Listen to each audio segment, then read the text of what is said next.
ચાલો વિદ્યાર્થી મિત્રો આગળ વધીએ એક નવા સેશનમાં. આજે આપણે ગણવાના છીએ સ્ટાન્ડર્ડ 11 ચેપ્ટર 14 દોલનોના નીટ એઆઈપીએમટી અને એમ્સના પીવાયક્યુઝ.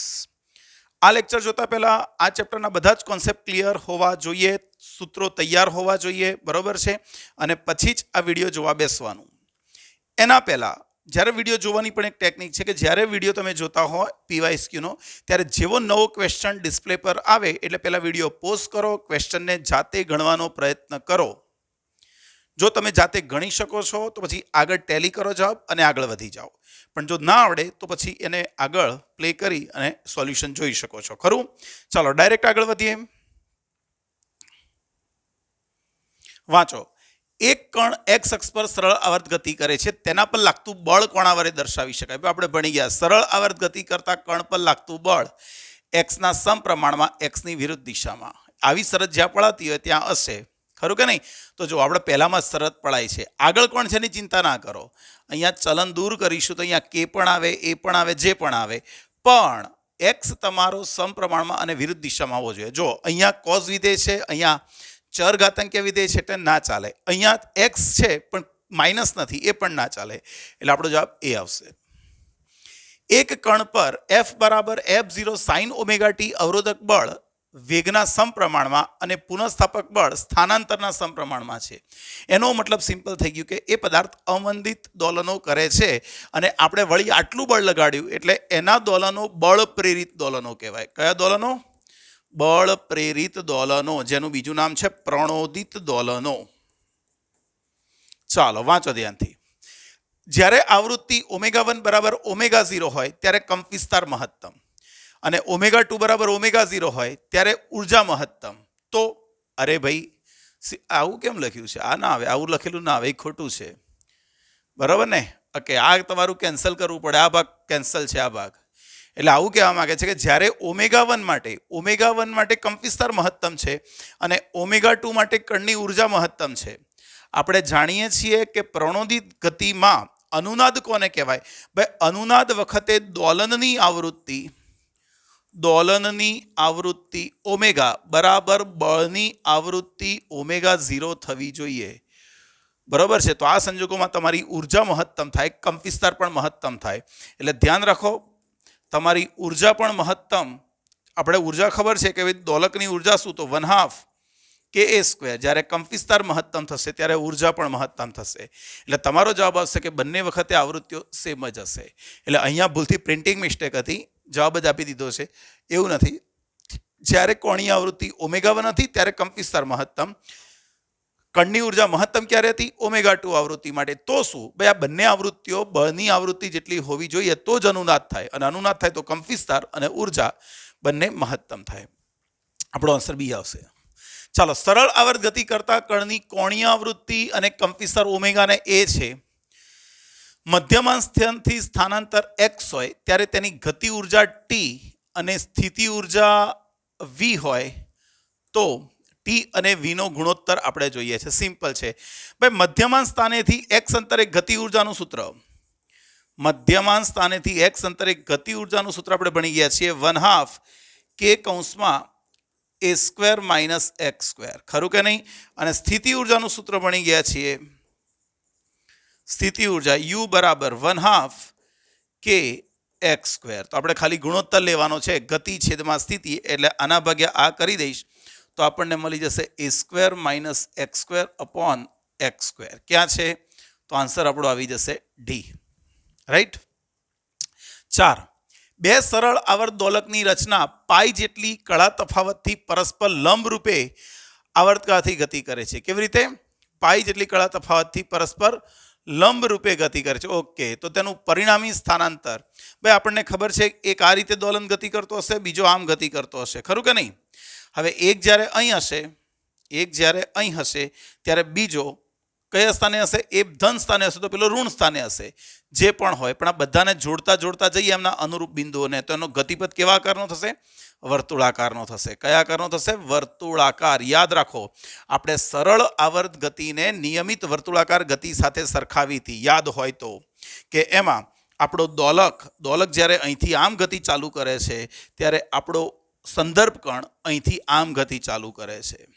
તો આ સંદર્ભ કણ જ્યારે અહીં હશે ત્યારે વાય અક્ષ ઉપર પ્રક્ષેપ દોરીએ, અહીં હશે તો અહીં દોરીએ, તો એ તમને એ સમયે દોલકનું સ્થાન દર્શાવશે. કણ આગળ જશે ત્યારે આ પાછો આવશે, આ પાછો આવશે, અહીંથી આપણો દોલક નીચે જશે ત્યારે કણ આ રીતે ગતિ કરતો જશે. બંને ફરી પાછા અહીં મળશે ને આમ થશે. એટલે આ આપણે વાય અક્ષ ઉપરની ગતિ કરી. જો દોલક આપણો આમ દોલન ગતિ કરતો હોય તો આપણે પ્રક્ષેપો વાય અક્ષ ઉપર નહીં, એક્સ અક્ષ ઉપર પ્રક્ષેપો લઈને ગતિ વિચારી શકીએ. ટૂંકમાં એક્સ અને વાય જે પણ અક્ષ પર લો, અને જો કોઈ કણ એવો હોય એક્સ વાય સમતલમાં ગતિ કરતો હોય તો એના બે ઘટકો તમને વર્તુળ પથ દર્શાવે. ખરું? 5. બે સ્પ્રિંગોને શ્રેણીમાં જોડીને તેમના છેડે એમ દળવાળો પદાર્થ લટકાવેલો છે. ભાઈ શ્રેણીમાં જોડો તો સમતુલ્ય બળચળાંક, શ્રેણીમાં સમતુલ્ય બળચળાંક 1/k1 + 1/k2, અથવા સાદી ભાષામાં આનું સાદુરૂપ આપો તો 2નો ગુણાકાર છેદમાં 2નો સરવાળો. તો આવર્તકાળનું સૂત્ર, સાદા લોલકના આવર્તકાળનું સૂત્ર ભણી ગયા છે, T = 2π√m/k. પણ અહીંયા બે સ્પ્રિંગો છે એટલે મારે ઇક્વિવેલન્ટ લેવું પડે. શું લેવું પડે? ઇક્વિવેલન્ટ. આ કિંમત અહીંયા મૂકી દઈશું તો 2π/m ઇક્વિવેલન્ટ એટલે k1 k2 / k1 + k2 એટલે આવી જશે. ક્યાં છે આવો જવાબ? આવો જવાબ ક્યાં છે? તો આપણી પાસે છે ડીમાં. રાઈટ? ચાલો 6.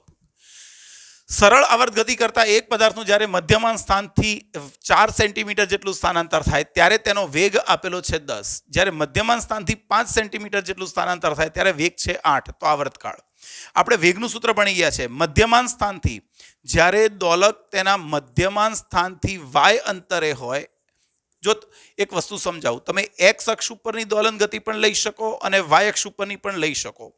પણ ધ્યાન રાખો, એક્સ અક્ષ ઉપરની દોલન ગતિ જો તમારે લેવી હોય તો તમારે અહીંયા વિધેય વાપરવું પડશે cos ωt + phi, અને વાય અક્ષ ઉપરની ગતિ માટે વાપરવું હોય તો તમારે અહીંયા સાઇન વિધેય વાપરવું પડે.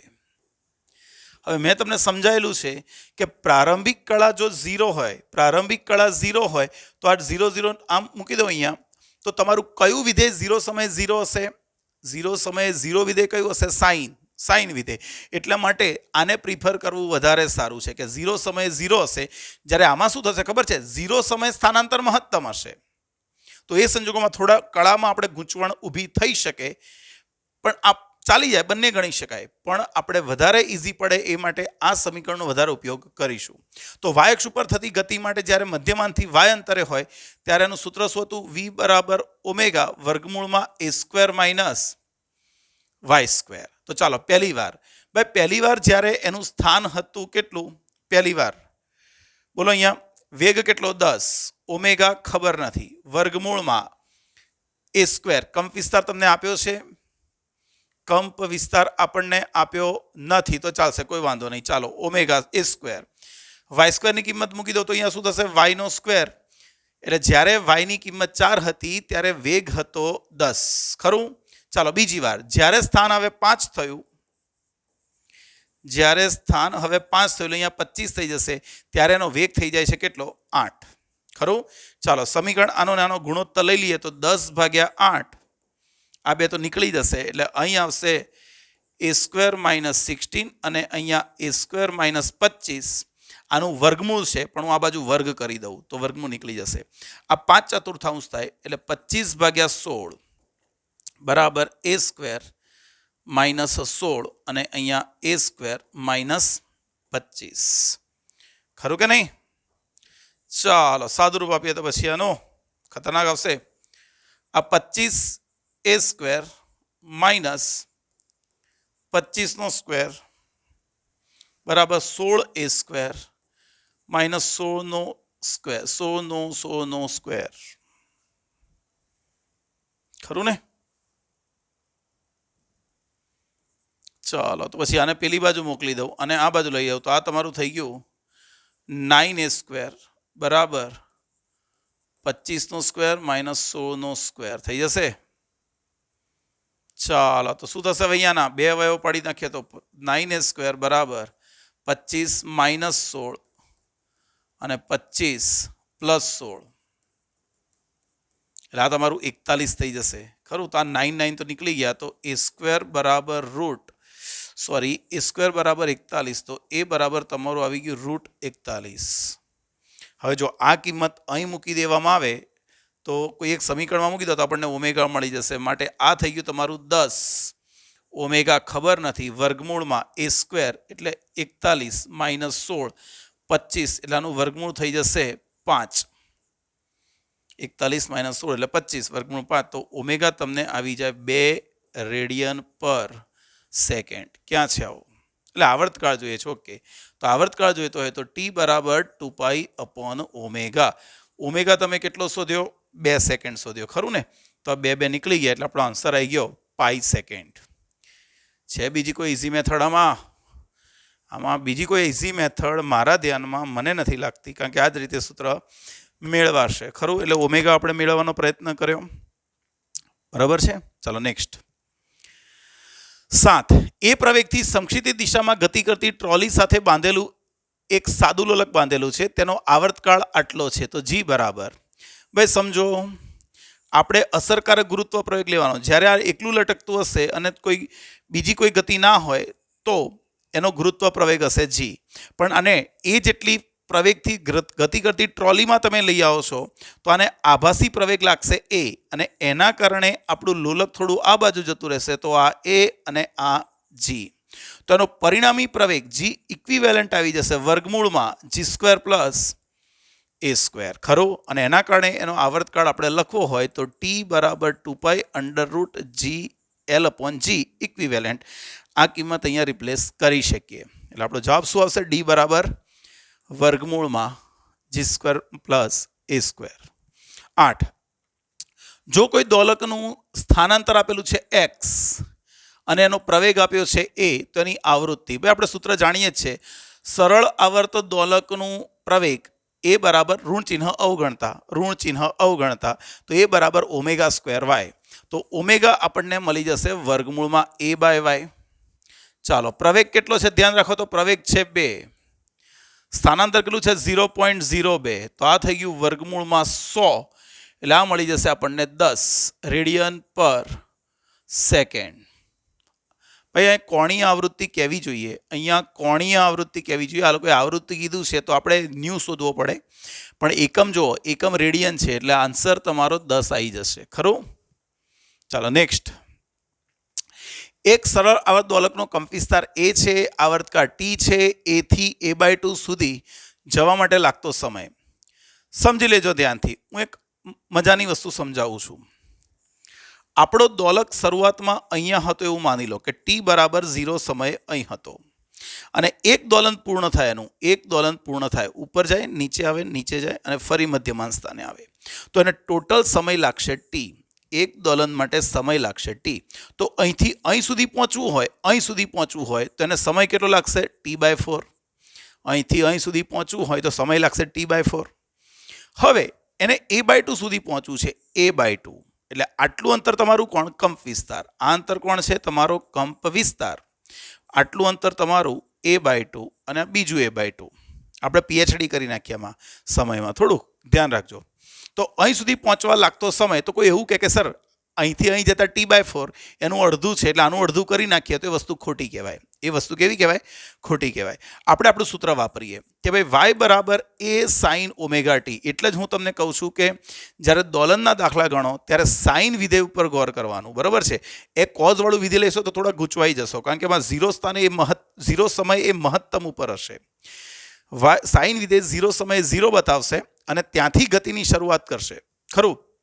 ઓકે, તો આપણે પહેલાં એ માની લઈએ કે 0 થી a/2 સુધી જવા, 0 થી a/2 સુધી જવા સમય, જોજો અહીં a થી a/2 કીધું છે, a થી a/2, હું 0 થી a/2 કહું છું પહેલાં, તો અહીંયા a/2 મૂકી દો. તો a/2 બરાબર a sin ωt, A cancel, 1/2 sin 1/2 એટલે π/6 ઓમેગા ટી, ખરું ને? અને ઓમેગા એટલે 2π/T × t. માટે ટી બરાબર જવાબ આવી ગયો તમારો, આ જુઓ શું થશે? π કેન્સલ, ટી અહીં આવી જશે t/12. સમજો હવે આને અહીંથી અહીં જવામાં કેટલો સમય લાગ્યો? અહીંથી અહીં જવામાં સમય લાગ્યો t/12. અહીંથી અહીં જવામાં સમય લાગ્યો t/4, બરાબર છે? t/4. તો માની લો કે એને a/2 થી a સુધી જવા લાગતો સમય, a/2 થી a સુધી જવા લાગતો સમય, તો ટોટલ સમય હતો t/4, એમાંથી આપણે t/12 બાદ કરી દઈએ તો આ લગભગ મને મળી જશે t/6 કદાચ, ખરું ને? અહીંયા લસા કાઢી નાખીએ તો 12 આવશે. જુઓ લસા કેટલો આવશે? 12. અહીંયા ખૂટે છે 3, 3t એટલે ઉપર 2t, તો આવી ગયું. તો જુઓ અહીંથી અહીં સુધી જવા કેટલો સમય લાગ્યો? t/6. t/12. અહીંથી અહીં સુધી જવા કેટલો લાગ્યો? t/12. અહીંથી અહીં સુધી, અને અહીંથી અહીં જવા કેટલો લાગ્યો? t/6, ખરું ને? તો ટોટલ સમય થયો t/4. તો આપણો જવાબ અહીંયા શું આવશે? એને a/2 થી a સુધી t/6 સમયમાં જાય તો પાછો આવશે ત્યારે બી t/6 જ સમય હશે, તો એનો સમય આવી જશે t/6. મગજમાં ફિટ હોવું જોઈએ. 0 થી a સુધી પહોંચવું હોય તો ટોટલ સમય લાગ્યો t/4. 0 થી a/2 સુધી પહોંચવું હોય તો આ રહી ગણતરી, એને સમય લાગ્યો t/12. શું સમય લાગ્યો? t/12 સમય લાગ્યો એને, બરાબર છે? તો પછી અહીંથી અહીં ગણવું હોય કે અહીંથી અહીં ગણવું હોય તો ટોટલ સમય જે છે એમાંથી આ બાદ કરી દઉં તો આટલો સમય મળશે. ક્લિયર? તો પછી આપણને ઘણીવાર એવું પણ પૂછી શકે કે એ t/8 સમય ક્યાં હશે? ભાઈ t/8 સમય તમારે ગણવું હોય, ધ્યાન રાખજો, તો t/8 સમય y બરાબર a sin ઓમેગા એટલે 2π/t, અને t મૂકી દો તો t/8 sin π/4, tt નીકળી ગયા, 2 તો 4, sin π/4 એટલે 1/√2. તો અહીંથી અહીં સુધી t/12, અહીંથી અહીં સુધી t/6, આ જે અંતર છે આ કહેવાય a/√2. તો અહીંથી અહીં સુધી જવું હોય ને, અહીંથી અહીં સુધી, તો એ t/8 સમય લેશે. એટલે પહેલા t/8 સમયમાં આટલું અંતર કાપશે, બીજા t/8માં આટલું કાપશે. કેમ? કારણ કે અહીંયા એનો વેગ વધારે હશે અને દૂર જતા એનો વેગ ઘટતો જશે. એટલે ક્લિયર થઈ ગયું? આટલું મગજમાં સેટ હોવું જોઈએ. 10. એક પદાર્થ કંપવિસ્તાર a સાથે સરળ આવર્ત ગતિ કરે છે. મધ્યમાન સ્થાનથી કેટલા અંતરે તેની સ્થિતિ ઉર્જા, ગતિ ઉર્જા, કુલ ઉર્જાની ચોથા ભાગની થાય. કુલ ઉર્જાની ચોથા ભાગની થાય.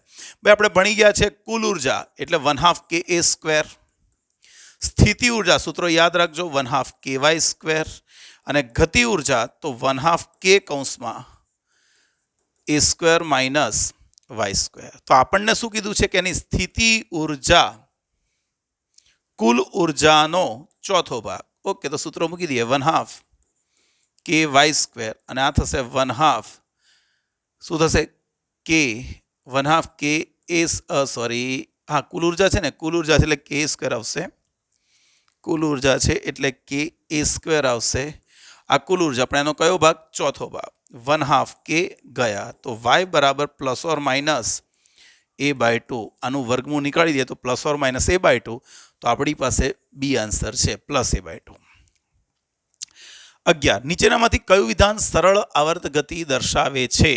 દિવાલો વચ્ચે અથડાતો બોલ? ના ભાઈ, દિવાલો વચ્ચે અથડાતો બોલ વિચારીએ તો એની ગતિ દોલન કહી શકાય, પણ સરળ ના કહેવાય. કારણ કે એના ઉપર જ્યારે દિવાલને અથડાય ત્યારે જ બળ લાગે, બાકી ના લાગે.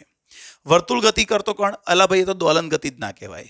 બંને છેડે બાંધેલી અને ખેંચાયેલી દોરી પર ગતિ કરતા તરંગના કણો. 100% સાચું.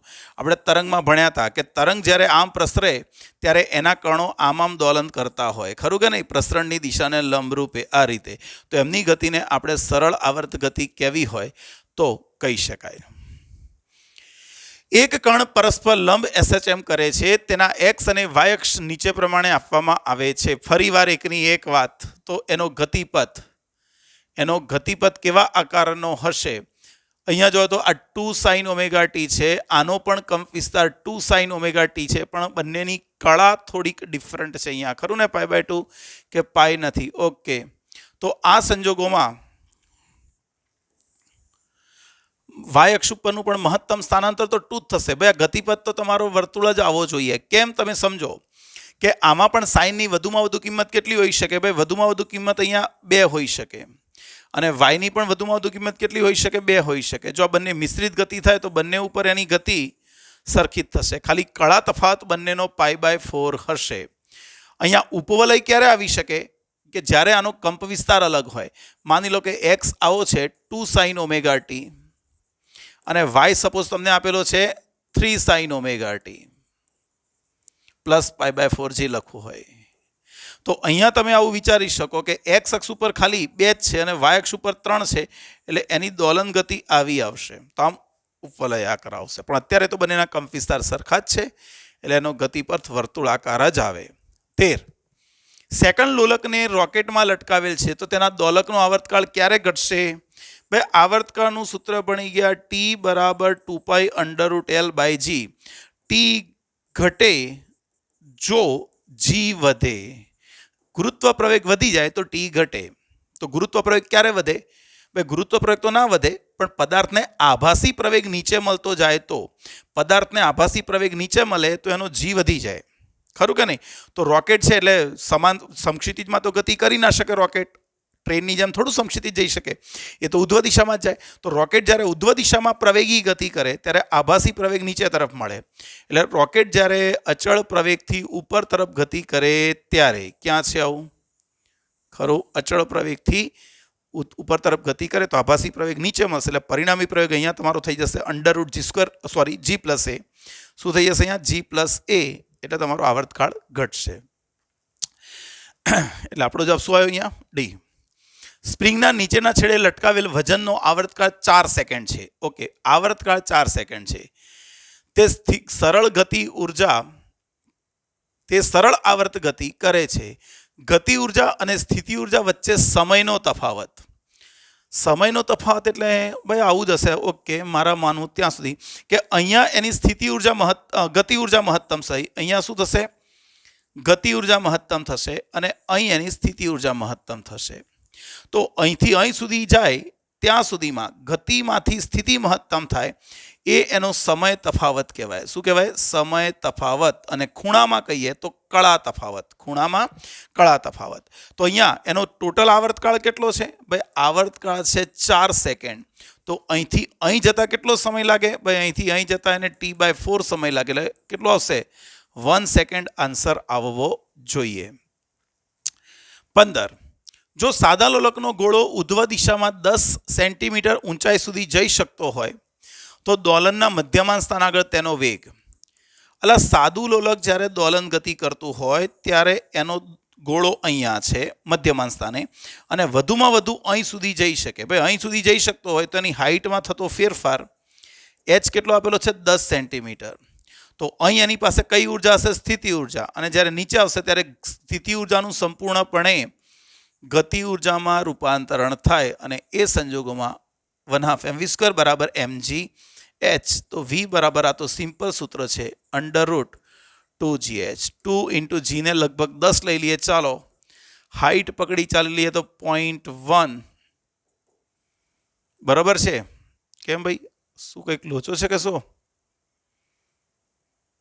ઉધ્વ દિશામાં આટલા સુધી એ તો મધ્યમાન સ્થાન આગળ વેગ √2g. Okay, g 9.8. અહીંયા આન્સર ખોટા લાગે છે બધા. આ શું થઈ જશે? 10 √2 આવે. ભાઈ એનો વેગ પૂછ્યો છે ને? હા, તો √2 આવે. આ ઓપ્શન બધા ખોટા છે. આ બધા જ ઓપ્શન ખોટા છે. આ બીજા કોઈના ઓપ્શન આવી ગયા હશે મારા ખ્યાલથી. ઓકે, તો અહીંયા ખોટા છે ઓપ્શન. આન્સર શું આવશે આપણો? એનો વેગ હશે √2 જેટલો. 10 સેન્ટીમીટર લખ્યું છે તો અહીંયા 0.1 મીટર લખી દઈએ. જી આપણે સરળતા ખાતર 10 પકડીએ, ખરું કે નહીં? અથવા આને જો લખવું હોય તો 9.8 લઈ લેશો. માની લો કે જીને 9.8 લઈ લેશો તો શું આવે છે એ ગણી જોઈએ એકવાર. જીને 9.8 પકડીને ચાલીએ અને આ 0.1, તો આ થઈ જશે તમારું લગભગ 1.96. 1.96 એટલે હા ભાઈ, હા તો 1.4 આવી જશે. 1.4 એટલે 14/10. તો આ તમારું 7/5 આન્સર આવવો જોઈએ. ભાઈ આવો જવાબ બી આવવો જોઈએ, પણ એવો પણ નથી આવતો, ખરું કે નહીં? ઓકે, એટલે આપણે અત્યારે આ પકડીને ચાલો. જો તમે 10 લેશો તો √2 જવાબ આવશે. 10 લેશો તો √2 જવાબ આવશે. નહીં તો પછી આ જવાબ આવશે. 9.8 લેશો તો. બરાબર છે. 16. આ સેમ દાખલો છે, જુઓ. સાદા લોલકનો m દળવાળો ગોળો A થી C પર જાય અને પાછો A પર આવે છે. તો PB બરાબર હાઇટ કેટલી છે? h. હાઇટ કેટલી છે? h. તો જ્યારે B પાસે પસાર થાય ત્યારે એનો વેગ, ભાઈ અહીં એની પાસે કઈ ઉર્જા હતી? mgh. અહીં આવ્યો ત્યારે કઈ ઉર્જા હતી? ગતિ ઉર્જા. અને એ સ્થિતિ ઉર્જાના ભોગે આવી હશે. એટલે બંનેને સરખાઈ દેશો તો v બરાબર √2gh. આપણો આન્સર આવશે B જ. 17.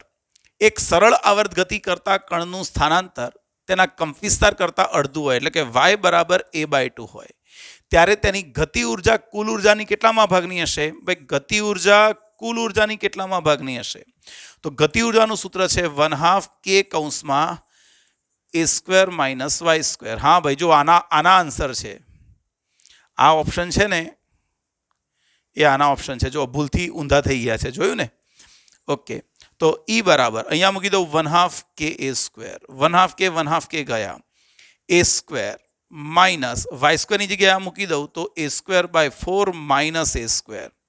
a² બધામાંથી કાઢી નાખ્યા તો 1 - 1/4, આ થઈ ગયું 3/4. આવડશે? સહેલું છે. 18.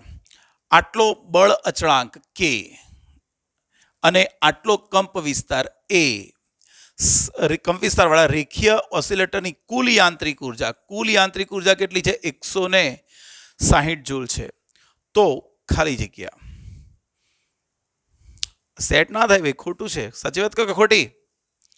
તો અહીંયા ધ્યાન રાખો, એની કુલ ઉર્જા, ભાઈ અહીંયા કંપ વિસ્તાર આપ્યો છે તો એની મહત્તમ ઉર્જા કેટલી થશે? 1/2 k a². 1/2 k એટલે 2 × 10⁶, અને આ કંપ વિસ્તાર કીધો છે એટલે 10⁻². જો 0.01 છે એટલે 10⁻², નો સ્ક્વેર. તો આ તમે કાઢી નાખશો તો આ તમારી ગતિ કુલ ઉર્જા કેટલી થઈ ગઈ? 100 થઈ ગઈ મારા ખ્યાલથી. 2 નીકળી ગયા તો 100 આવી ગયો. તો આ એની કુલ ઉર્જા થઈ, અને કુલ યાંત્રિક ઉર્જા અહીંયા આપી છે 160. ખરું કે નહીં? તો શું કહી શકાય? કહો, કુલ યાંત્રિક ઉર્જા, ઓસિલેટરની કુલ યાંત્રિક ઉર્જા 160 છે, તો કુલ ઉર્જા બરાબર ગતિ ઉર્જા વત્તા સ્થિતિ ઉર્જા, બરાબર છે. આ તમારી 100 છે. અહીંયા તો તમારે શોધવાનું બાકી છે. શું આવે છે? 160 જૂલ આપી છે. તો લઘુત્તમ ગતિ ઉર્જા કેટલી હોઈ શકે? મહત્તમ સ્થિતિ ઉર્જા સમજો, મહત્તમ સ્થિતિ ઉર્જા 100 જ હોઈ શકે. જો આપણે આને પકડીને ચાલીએ તો 100 જ હોઈ શકે કે ગતિ ઉર્જાનું મૂલ્ય 0 થાય, કારણ કે ગતિ ઉર્જા કદાપી ઋણ ન હોય. ગતિ ઉર્જા કદાપી ઋણ ના હોય. તો એ સંજોગોમાં જો વિચારવા જાઓ તો આપણે, આ ડેટા મને ખોટો લાગે છે. આ યાંત્રિક ઉર્જા આ લખીને આપ્યું છે ને એ મને ખોટું લાગે છે. એમને આ ના લખીને આપવું જોઈએ અને પૂછવું જોઈએ. તો આપણે કહી શકીએ કે ભાઈ E બરાબર 1/2 k a². તો આના ઉપરથી તમે 1/2 k મૂકી દો, a મૂકી દો, તો તમને કુલ ઉર્જા મળી 100 જૂલ. હવે કુલ ઉર્જા 100 જૂલ એટલે તમે વિચારી શકો કે જ્યારે ગતિ 0 થશે ત્યારે સ્થિતિ ઉર્જા સંપૂર્ણપણે એની કુલ ઉર્જા જેટલી જ હશે, અને કુલ ઉર્જા એની 100 હશે. ખરું? તો આપણને ગતિ ઉર્જા 0 મળશે, પણ એ વખતે એની મહત્તમ સ્થિતિ ઉર્જા 100 હશે. તો અહીંયા સાચું લખવું હોય તો હું એવું કહું કે એની મહત્તમ સ્થિતિ ઉર્જા 100 જૂલ જેટલી હોવી જોઈએ, કારણ કે ગતિ ઉર્જા કદાપી ઋણ ના હોય. એક સરળ આવર્ત દોલક તેના મધ્યમાન સ્થાનેથી ગતિની શરૂઆત કરે છે. તેનો કંપ વિસ્તાર a છે, આવર્તકાળ t છે, જ્યારે ઝડપ મહત્તમ ઝડપ કરતાં અડધી થાય. યાદ રાખવાનું, સરળ આવર્ત દોલકની મહત્તમ ઝડપ કોણ હતી? a omega. ખરું ને? મહત્તમ ઝડપ a ઓમેગા. અને કોઈ પણ y સ્થાને ગતિ ઉર્જા કેવી હોય તો ઓમેગા, વેગ કેવો હોય, ઝડપ કેવી હોય, એની મહત્તમ વેગ કેટલો છે? a omega. મહત્તમ ઝડપ કેટલી છે? a omega. અને y સ્થાને કેવું હોય તો સૂત્ર બની ગયા છે ઓમેગા કૌંસમાં √a² - y². હવે તમારે આ જે વેગ છે એ મહત્તમ કરતા અડધો થવો જોઈએ. એની ઝડપ મહત્તમ ઝડપ કરતા અડધી થવી જોઈએ. તો વર્ગમૂળમાં a² - y². આ બે ગયા, બંને બાજુ સ્ક્વેર કરી દઉં તો a²/4 બરાબર a² - y². તો y² બરાબર 3a²/4. કેવી રીતે આવ્યું વિચારવાનું. અને આમ લાવ્યો અને પેલી બાજુ લઈ ગયો તો આના ઉપરથી y તમને મળી જશે ±√3a/2. ક્યાં છે આવો જવાબ? તો આપણનો આન્સર આવશે a. 20. જો લોલકની લંબાઈ 2% વધે તો આવર્તકાળ. ભાઈ આ તો ચેપ્ટર 2 નો ન્યુમેરિકલ કહેવાય, MCQ કહેવાય. t બરાબર √2π√L/g. આપણે ભણી ગયા હતા t ચલે છે √L. ત્રુટીની રીત વાપરો તો આપણે આવું લખી શકીએ. આને L ની 1/2 કહેવાય. ડેલ્ટા t/t ના ટકા બરાબર 1/2 ગુણાકારમાં આવી જશે ડેલ્ટા L/L ના ટકા. લંબાઈ 2% વધે તો અહીંયા 2% મૂકી દઉં તો આ થઈ ગયું 1%, ખરું. અને સમપ્રમાણમાં છે એટલે વધે તો વધે, માટે આપણો જવાબ આવી જશે આવર્તકાળ 1% વધે. 21. એક કણ લંબ રૂપે સમાન આવૃત્તિથી સરળ આવર્ત ગતિ કરે છે. એક્સ અને વાય અક્ષ ઉપર જો બંને દોલનનો કંપવિસ્તાર સમાન કળા તફાવત π/2 નો મતલબ શું? એક કોસ એક સાઇનનું વિધેય હશે, ખરું. તો પરિણામી ગતિમાર્ગ એક વર્તુળ હશે. અલા કંપવિસ્તાર સમાન આવ્યો ને અને આવૃત્તિ સમાન, એટલે વાર્તા પતી ગઈ. બરોબર છે, ક્લિયર. 22. એક પોલો ગોળો પાણીથી ભરેલો છે, તેને એક લાંબી દોરી વડે લટકાવેલ છે. તેમાંથી આપેલા દોલનો દરમિયાન તળિયે રહેલા છિદ્રમાંથી પાણી બહાર નીકળે છે, તો દોલનનો આવર્તકાળ કેટલો હશે? ભાઈ અહીંયા સમજો, માની લો કે એક લોલક લટકાયું હતું અને અહીંયા આ ગોળો હતો અને ગોળાના નીચે એક છિદ્ર હતું. પણ શરૂઆતમાં શું આખો ગોળો પાણીથી ભરેલો હતો. હવે આવર્તકાળનું સૂત્ર લખીએ. ભાઈ આવર્તકાળનું સૂત્ર શું? T બરાબર √L/G. L એટલે લોલકની લંબાઈ. હવે લોલકની લંબાઈ ક્યાં સુધી ગણાય? ભાઈ લોલકની લંબાઈ દ્રઢ આધારથી ગોળાના દ્રવ્યમાન કેન્દ્ર સુધી ગણાય. હવે સમજો શું થશે કે શરૂઆતમાં આનું દ્રવ્યમાન કેન્દ્ર કઈ હશે? અહીંયા હશે. અહીંયા દ્રવ્યમાન કેન્દ્ર છે આખા ગોળાનું. પણ હવે જેમ ગોળો આપણો ખાલી થતો જાય, ચાલો આટલો ભાગ ખાલી થઈ ગયો, તો એનું દ્રવ્યમાન કેન્દ્ર ક્યાં આવી ગયું હશે? ભાઈ એનું દ્રવ્યમાન કેન્દ્ર ક્યાં આવી ગયું હશે? અહીંયા નીચે આવી ગયું હશે. થોડા સમય પછી હજુ ખાલી થયું એટલે હજુ દ્રવ્યમાન કેન્દ્ર ફરી પાછું ક્યાં આવી ગયું હશે? હજુ નીચે આવી ગયું હશે ગોળાનું. ખબર પડે તો ગોળો જ જતો રહેલા, આ તો ગોળો જ ઉડી ગયો આખો. બરાબર છે. તો એનું છિદ્ર છે અહીંયા. તો અહીંયા જેમ ગોળો ખાલી થશે એનું દ્રવ્યમાન કેન્દ્ર નીચે આવશે. ભાઈ દ્રવ્યમાન કેન્દ્ર નીચે આવતું જાય તો એની લંબાઈ સતત વધતી જાય, ખરું. અને જ્યારે એટલે જેમ લંબાઈ વધતી જશે, લંબાઈ વધશે એટલે આવર્તકાળ વધશે. ગોળો આખો ભરેલો હોય તો દ્રવ્યમાન કેન્દ્ર મધ્યમાં જશે, એક્ઝેક્ટ કેન્દ્ર પર. પણ જેમ ગોળો ખાલી થતો જાય, દ્રવ્યમાન કેન્દ્ર નીચું થતું જાય, એમ લોલકની લંબાઈ વધે તો આવર્તકાળ વધે. પણ જેવો આખો ગોળો ખાલી થઈ ગયો ફરી પાછું દ્રવ્યમાન કેન્દ્રના મૂળ સ્થાને ફરી પાછું આવી જશે, ખરું. અને પછી અચળ થઈ જશે. તો શરૂઆતમાં શું થશે? આવર્તકાળ વધશે અને પછી ઘટીને કેવો થઈ જશે? અચળ થઈ જશે, ખરું. 23. 5 મીટર અને 20 મીટર લંબાઈના બે સાદા લોલકને એક જ સમયે નાનું રેખીય સ્થાનાંતર આપી એક જ દિશામાં આપીને છોડી દેવામાં આવે છે, તો તેઓ ફરીથી નાની લંબાઈવાળા લોલકના કેટલા દોલનો પછી સમાન કળામાં આવશે? આવર્તકાળ ચલે છે √L. તો અહીંયા કહી દઉં કે T1/T2 બરાબર વર્ગમૂળમાં L1/L2. L1 તરીકે 5/20, 1/4 નું વર્ગમૂળ 1/2. તો T2 બરાબર થઈ ગયું 2T1. તો હવે તમે વિચારો કે જેની લંબાઈ ઓછી હશે એનો આવર્તકાળ ઓછો હશે. આવર્તકાળ ઓછો તે ઝડપથી દોલનો કરશે, જ્યારે જેની લંબાઈ વધારે હશે એ ધીમે ધીમે દોલનો કરશે. તો અહીંયા શું થશે વિચારો કે જ્યાં સુધીમાં લાંબી લંબાઈ વાળો જે લોલક છે, જેનો લંબાઈ વધારે છે, એનો આવર્તકાળ વધારે છે, એટલે એને દોલન કરતા સમય વધારે લાગશે, જ્યારે પેલાનો ઓછો લાગશે. તો અહીંયા જ્યારે આ એક દોલન પૂરું કરી લેશે એટલામાં 2 દોલનો પૂરા કરશે, ખરું. એનો મતલબ એવો થયો કે 2 દોલન પછી બંને એક જ જગ્યાએ ભેગા થશે, એક જ દિશામાં, સમાન કળામાં, ખરું. 24. દળ રહિત સ્પ્રિંગના છેડે એમ દળ લટકાવેલ છે અને તંત્રને n આવૃત્તિથી દોલન કરાવીએ છીએ. હવે સ્પ્રિંગના છેડે 4m દળ લટકાવીએ તો આવૃત્તિ, એટલે સૂત્ર ભણી ગયા છે. આવર્તકાળનું સૂત્ર શું હતું સાદા લોલક માટે? T બરાબર 2π √m/k. તો આવૃત્તિ જોઈતી હોય તો 1/2π√k/m.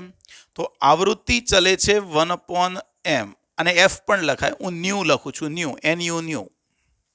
તો આવૃત્તિ ν2/ν1 બરાબર વર્ગમૂળમાં m1/m2.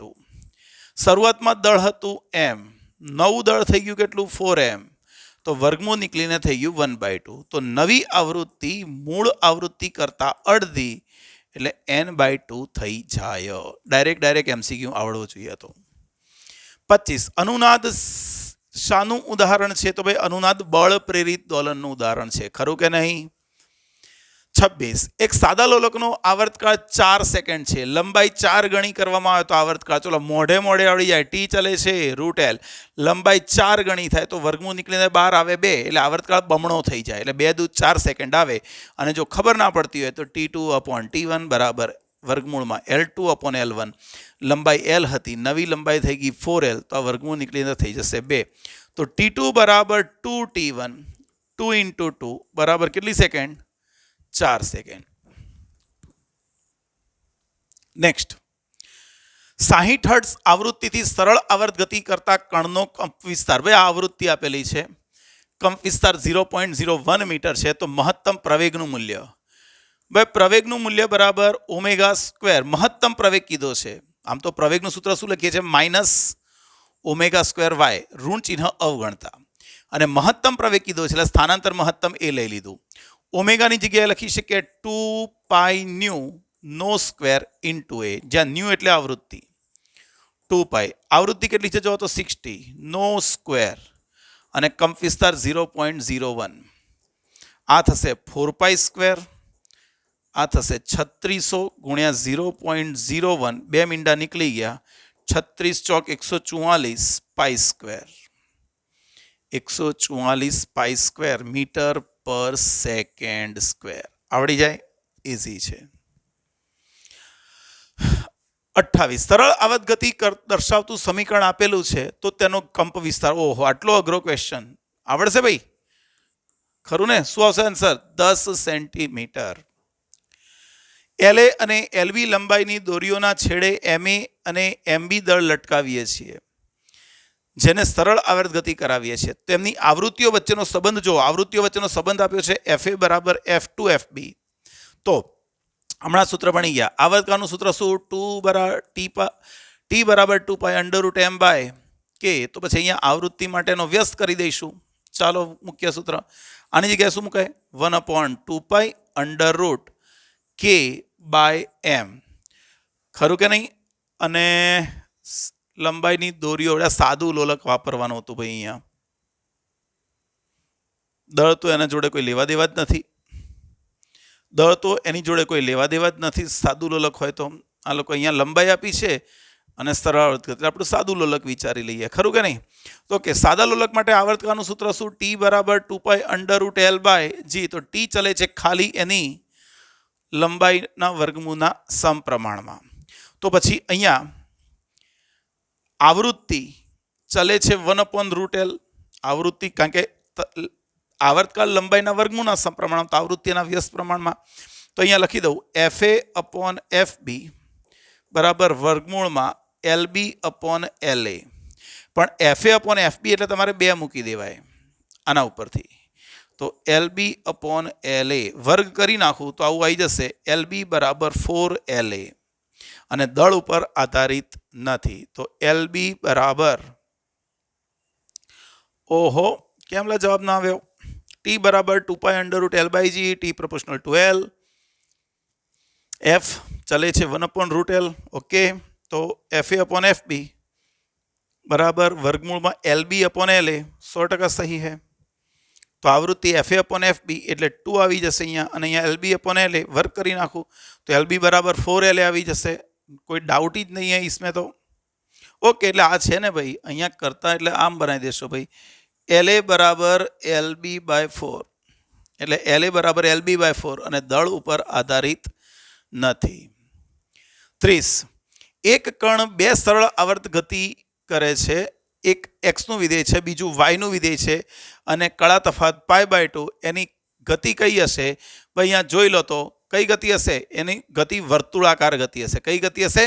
વર્તુળાકાર ગતિ. ખરું? અને એનો પથ કયો હશે? ગતિપથ કયો હશે? તો આપણે સમજવાનું છે. ω/t +5, 5 + ω/t એટલે કઈ દિશામાં? વિષમગળી દિશામાં ગતિ કરતું હશે. ખરું કે નહીં? નેક્સ્ટ, એક સ્પ્રિંગના છેડે m દળના પદાર્થનો આવર્તકાળ 2 સેકન્ડ છે. m દળના પદાર્થનો આવર્તકાળ 2 સેકન્ડ.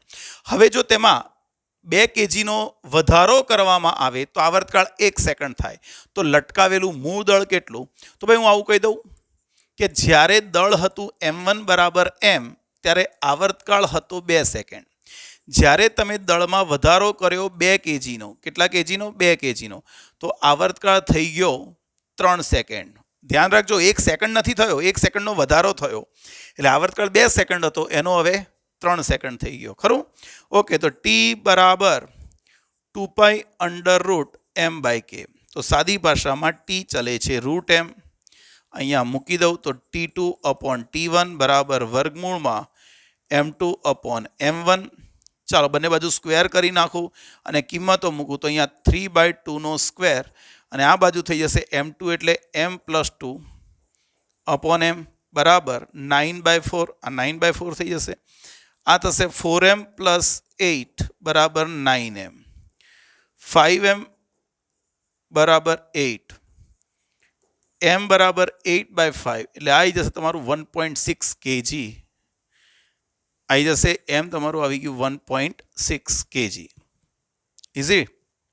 નેક્સ્ટ, ઋણ વિદ્યુતભારિત ધાતુના ગોળાનું એક સાદું લલક છે જેને ધન વિદ્યુતભારિત ધાતુની પ્લેટ ઉપર દોલિત કરાવવામાં આવે છે. તો આવર્તકાળ ધન વિદ્યુતભારિત ધાતુની પ્લેટ છે, એના ઉપર એક ઋણ વિદ્યુતભારિત ગોળો દોલન કરે છે, તો એના ઉપર એક વજન બળ mg તો લાગતું હતું જ, પણ જોડે જોડે હવે લાગશે કયું બળ? QE. કારણ કે આમાં વિદ્યુતભાર ઋણ છે અને આમાં વિદ્યુતભાર ધન છે, એટલે નીચે તરફનો આભાસી પ્રવેગ એનો થઈ જશે g + QE/m. અને આભાસી પ્રવેગ વધી જશે તો આપણને ખબર છે t ચલે છે 1/√g. g વધે તો આવર્તકાળ ઘટશે. ખરું? નેક્સ્ટ, 33. m દળવાળો પદાર્થ સરળ આવર્ત ગતિ કરે છે, તેનો કંપ વિસ્તાર a અને પુનઃસ્થાપક બળ F બરાબર -kx. તો તેની કુલ ઉર્જા, કુલ ઉર્જાનું સૂત્ર આપણે ભણી ગયા છીએ, E બરાબર 1/2 ka². તો અહીંયા k ને પણ રાખવાનો છે, એ ને, અને દળ હોય તો દળ ઉપર પણ આધાર તો રાખે જ, પણ 1/2 k ને આપણે લખીએ છીએ m²a². ખરું કે નહીં? એટલે જો ના કંપ વિસ્તાર ઉપર આધાર રાખે, 100% રાખે, k ઉપર પણ આધાર રાખે, અને દળ શબ્દ તો વાપર્યો નથી, તો અત્યારે તો આપણે k અને a પર કુલ ઉર્જા કીધી છે, એટલે k અને a પર આધાર રાખે. ખરું? m આપ્યું નથી, બાકી દળ ઉપર પણ એ આધાર રાખી શકે. આ v કોણ છે? v પણ આપ્યું નથી. જો ભાઈ આવૃત્તિ હોય ને તો પછી એના ઉપર પણ આધાર રાખી શકે, કારણ કે આમાં આવૃત્તિ ન્યૂ આવી જાય, ન્યૂ, એટલે એના ઉપર પણ આધાર રાખે. પણ આ v કોણ છે? મારા ખ્યાલથી વેગ હશે, કારણ કે અહીં સ્થાન છે તો આ વેગ હોવો જોઈએ, તો આપણે કે એ લખી શકીએ. કુલ ઉર્જા છે 34. m દળવાળા પદાર્થને સ્થિર સ્પ્રિંગ A અને B સાથે વારાફરતી લટકાવીને, ભાઈ પહેલા એકવાર એ લટકાયો, પહેલા પદાર્થને આપણે એ સ્પ્રિંગથી લટકાયો, ત્યારે આવર્તકાળ મળે છે T1. પછી ફરીવાર તમે બીજી સ્પ્રિંગ લટકાઈ, કે આ K1 બળતણાંક હતો, આ K2 વાળી, તો સેમ એ જ પદાર્થ તમે લટકાવો છો તો તમને આવર્તકાળ મળે છે T2. હવે બંને સ્પ્રિંગોને એક સાથે જોડી દીધી અને એ જ પદાર્થ લટકાવો છો તો આવર્તકાળ મળે છે T. ચાલો હું તો એક જ સૂત્ર જાણું, t બરાબર 2π √m/k. દરેક વખતે દળ સમાન છે તો t ચલે છે 1/√k. ખરું કે નહીં? તો k ચલે છે 1/t² માંથી લખાય, વર્ક કરી નાખું તો k ચલે છે 1/t² લખાય. હવે કયા જોડાણમાં છે? સમાંતર જોડાણ. તો ચલન ઉપર જ જતું રહેવાનું, આવા દાખલામાં ચલન ઉપર જ જતું રહેવાનું. ભાઈ સમાંતર જોડાણમાં સ્પ્રિંગનું સૂત્ર શું? બળતણાંકનું K1 + K2. તો અહીંયા સૂત્ર મૂકી દેશો તો 1/t² બરાબર 1/t1² + 1/t2². ક્યાં છે આવો જવાબ? આ T1 છે, આ T2 છે, એટલે ઉપર લઈ લેશો તો T અને T0 કીધો છે એ લોકોએ, અને T1 T2, તો આપણો આન્સર આવી જશે લગભગ D. રાઈટ? સહેલો ક્વેશ્ચન છે એકદમ. 35. અવમંદન સાથેની સરળ આવર્ત ગતિ કરતા દોલકનો કંપ વિસ્તાર 100 દોલનો પછી મૂળ કંપ વિસ્તારના 1/3 જેટલો થાય. તો 200 દોલનો પછી કેટલો થાય?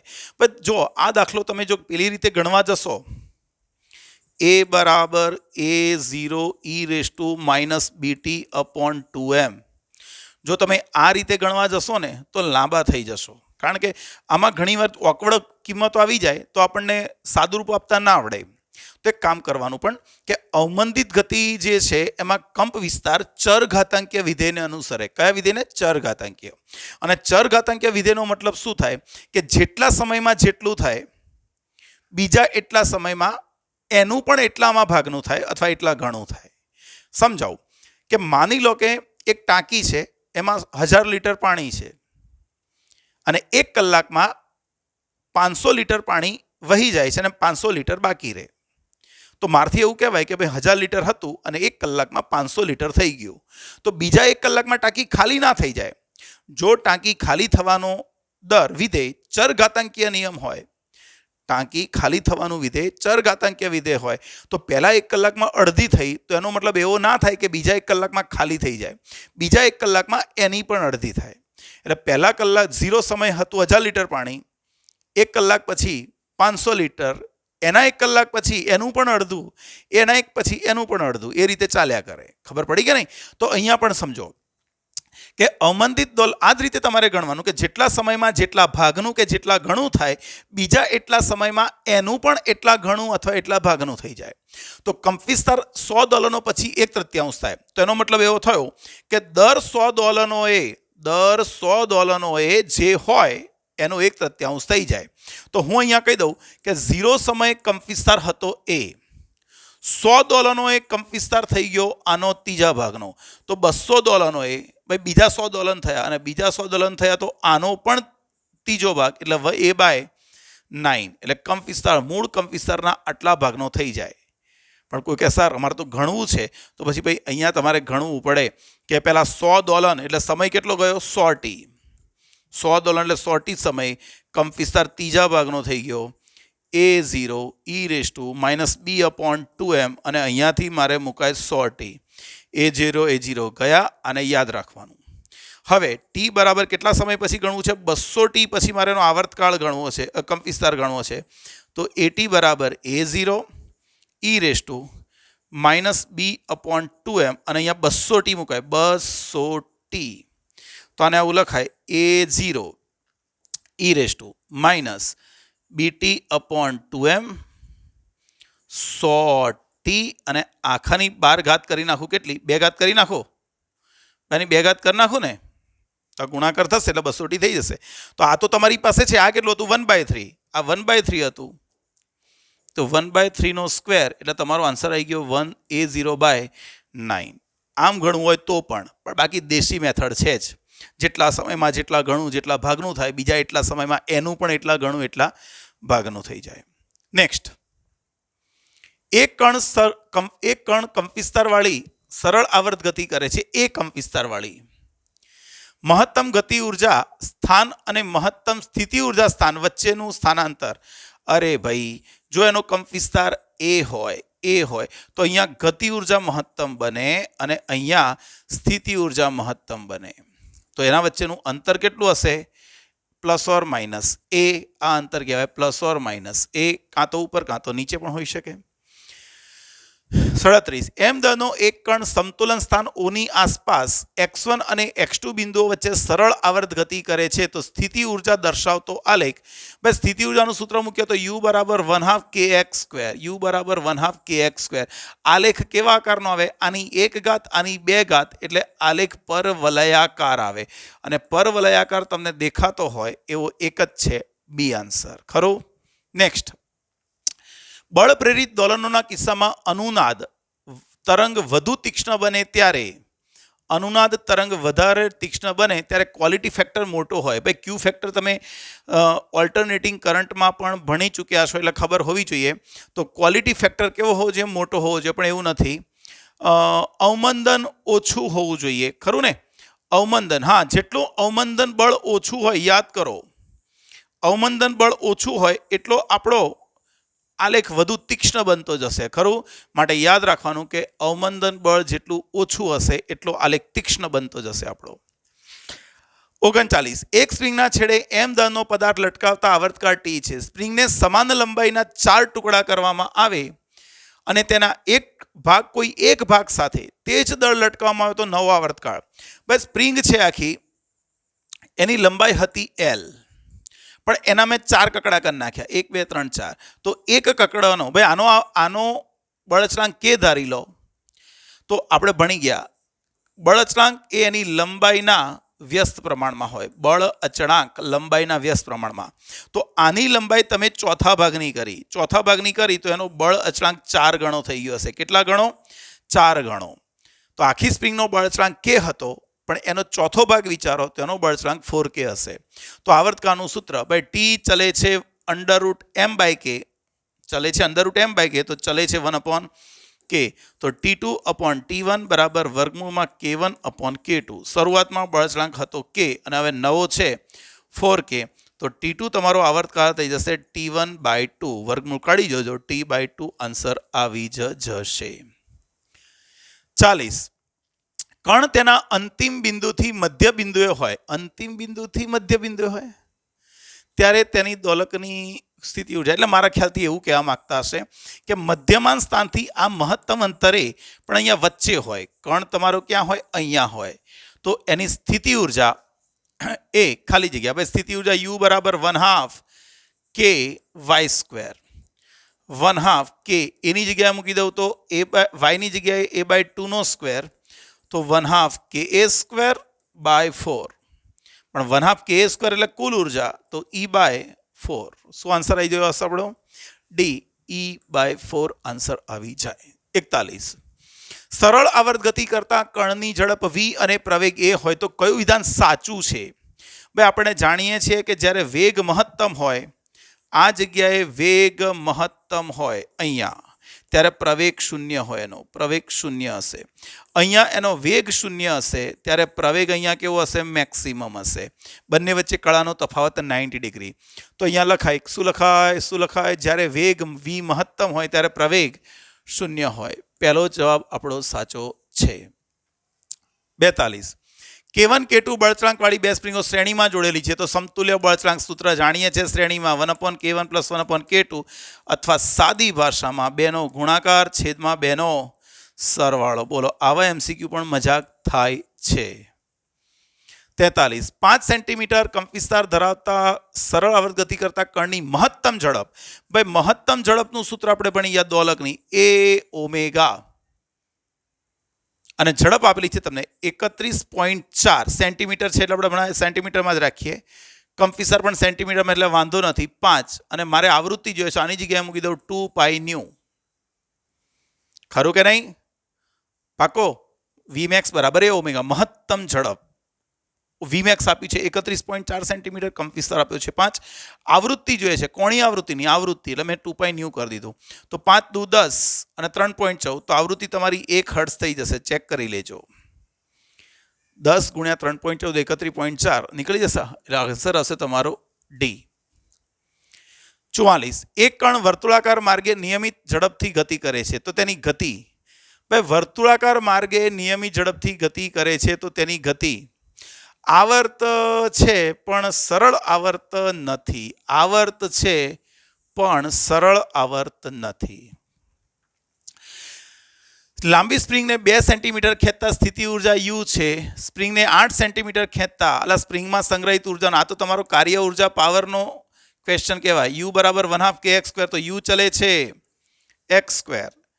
તો તમે આમ તો મોઢે કહેવાય, પહેલા અંતર હતું x 2 સેન્ટીમીટર, ત્યારે ઉર્જાથી U.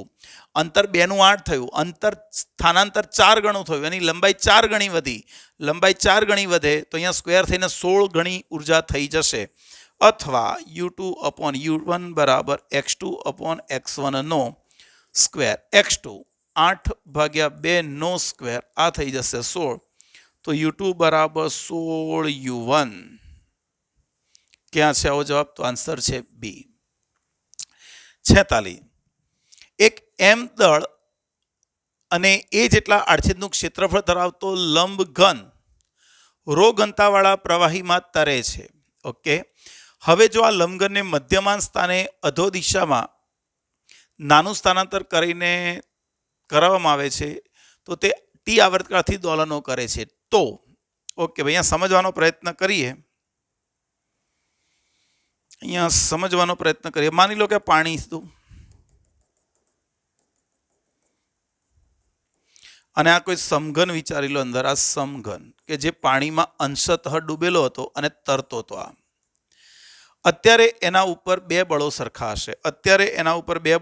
હશે. એક છે એના ઉપર લાગતું એનું પોતાનું વજન બળ, એની ઉપરની સપાટી છે ને એનું ક્ષેત્રફળ ધારી લઉં એ, બરાબર છે, એ ધારી લઉં. અત્યારે તેનું ઉપર વજન બળ લાગતું હશે અને બીજું પાણીનું અત્યારે ઉત્પ્લાવક બળ લાગતું હશે અથવા પ્રવાહીનું ઉત્પ્લાવક બળ, રો ઘનતાવાળું પ્રવાહી છે એનું ઉત્પ્લાવક બળ લાગતું હશે. અત્યારે સમતુલન છે, સમજો અત્યારે કેવું છે, સમતુલન છે. પણ હવે આપણે શું કરીએ છીએ, હવે આપણે આને થોડોક વધારે ડૂબાડીએ છીએ. હજુ આને થોડોક વધારે ડૂબાડી લઉં, નવી આકૃતિ દોરું કે તમારો બ્લોક અહીં હતો એની જગ્યાએ હવે આમ જતો રહ્યો, નીચે જતો રહ્યો થોડોક, જોયો? એટલે તમારું એનું જે મધ્ય બિંદુ હતો થોડુંક નીચે આવી ગયું, પકડીને ચાલીએ આપણે. એટલે તમે કેટલું સ્થાનાંતર આપ્યું, એચ જેટલું વધારે સ્થાનાંતર આપ્યું નીચે, એવું માની લો. જો તમે એને એક્સ અથવા એક્સ લઉં, ચાલો ને, વાય લઉં, એક્સ લઉં, જે લઉં, એ યાર અંતર તો અંતર જ છે ને ભાઈ, બરોબર. તો આ અંતર મેં એક્સ કહી દીધું, તો એને એક્સ જેટલો નીચે લાવ્યો. તો એનો મતલબ એવો થયો કે વધારાનું આટલું પ્રવાહી વધારાનું વિસ્થાપિત થયું. એટલું પ્રવાહી શું થયું, વધારાનું વિસ્થાપિત થયું. આ જે વધારાનું વિસ્થાપિત થયું એટલે વધારાનું ઉત્પ્લાવક બળ એ એને પુનઃસ્થાપક બળ પૂરું પાડશે. વધારાનું કયું બળ, ઉત્પ્લાવક બળ, એને પુનઃસ્થાપક બળ પૂરું પાડે. તો વધારાનું પુનઃસ્થાપક બળ એટલે વધારાનું ઉત્પ્લાવક બળ.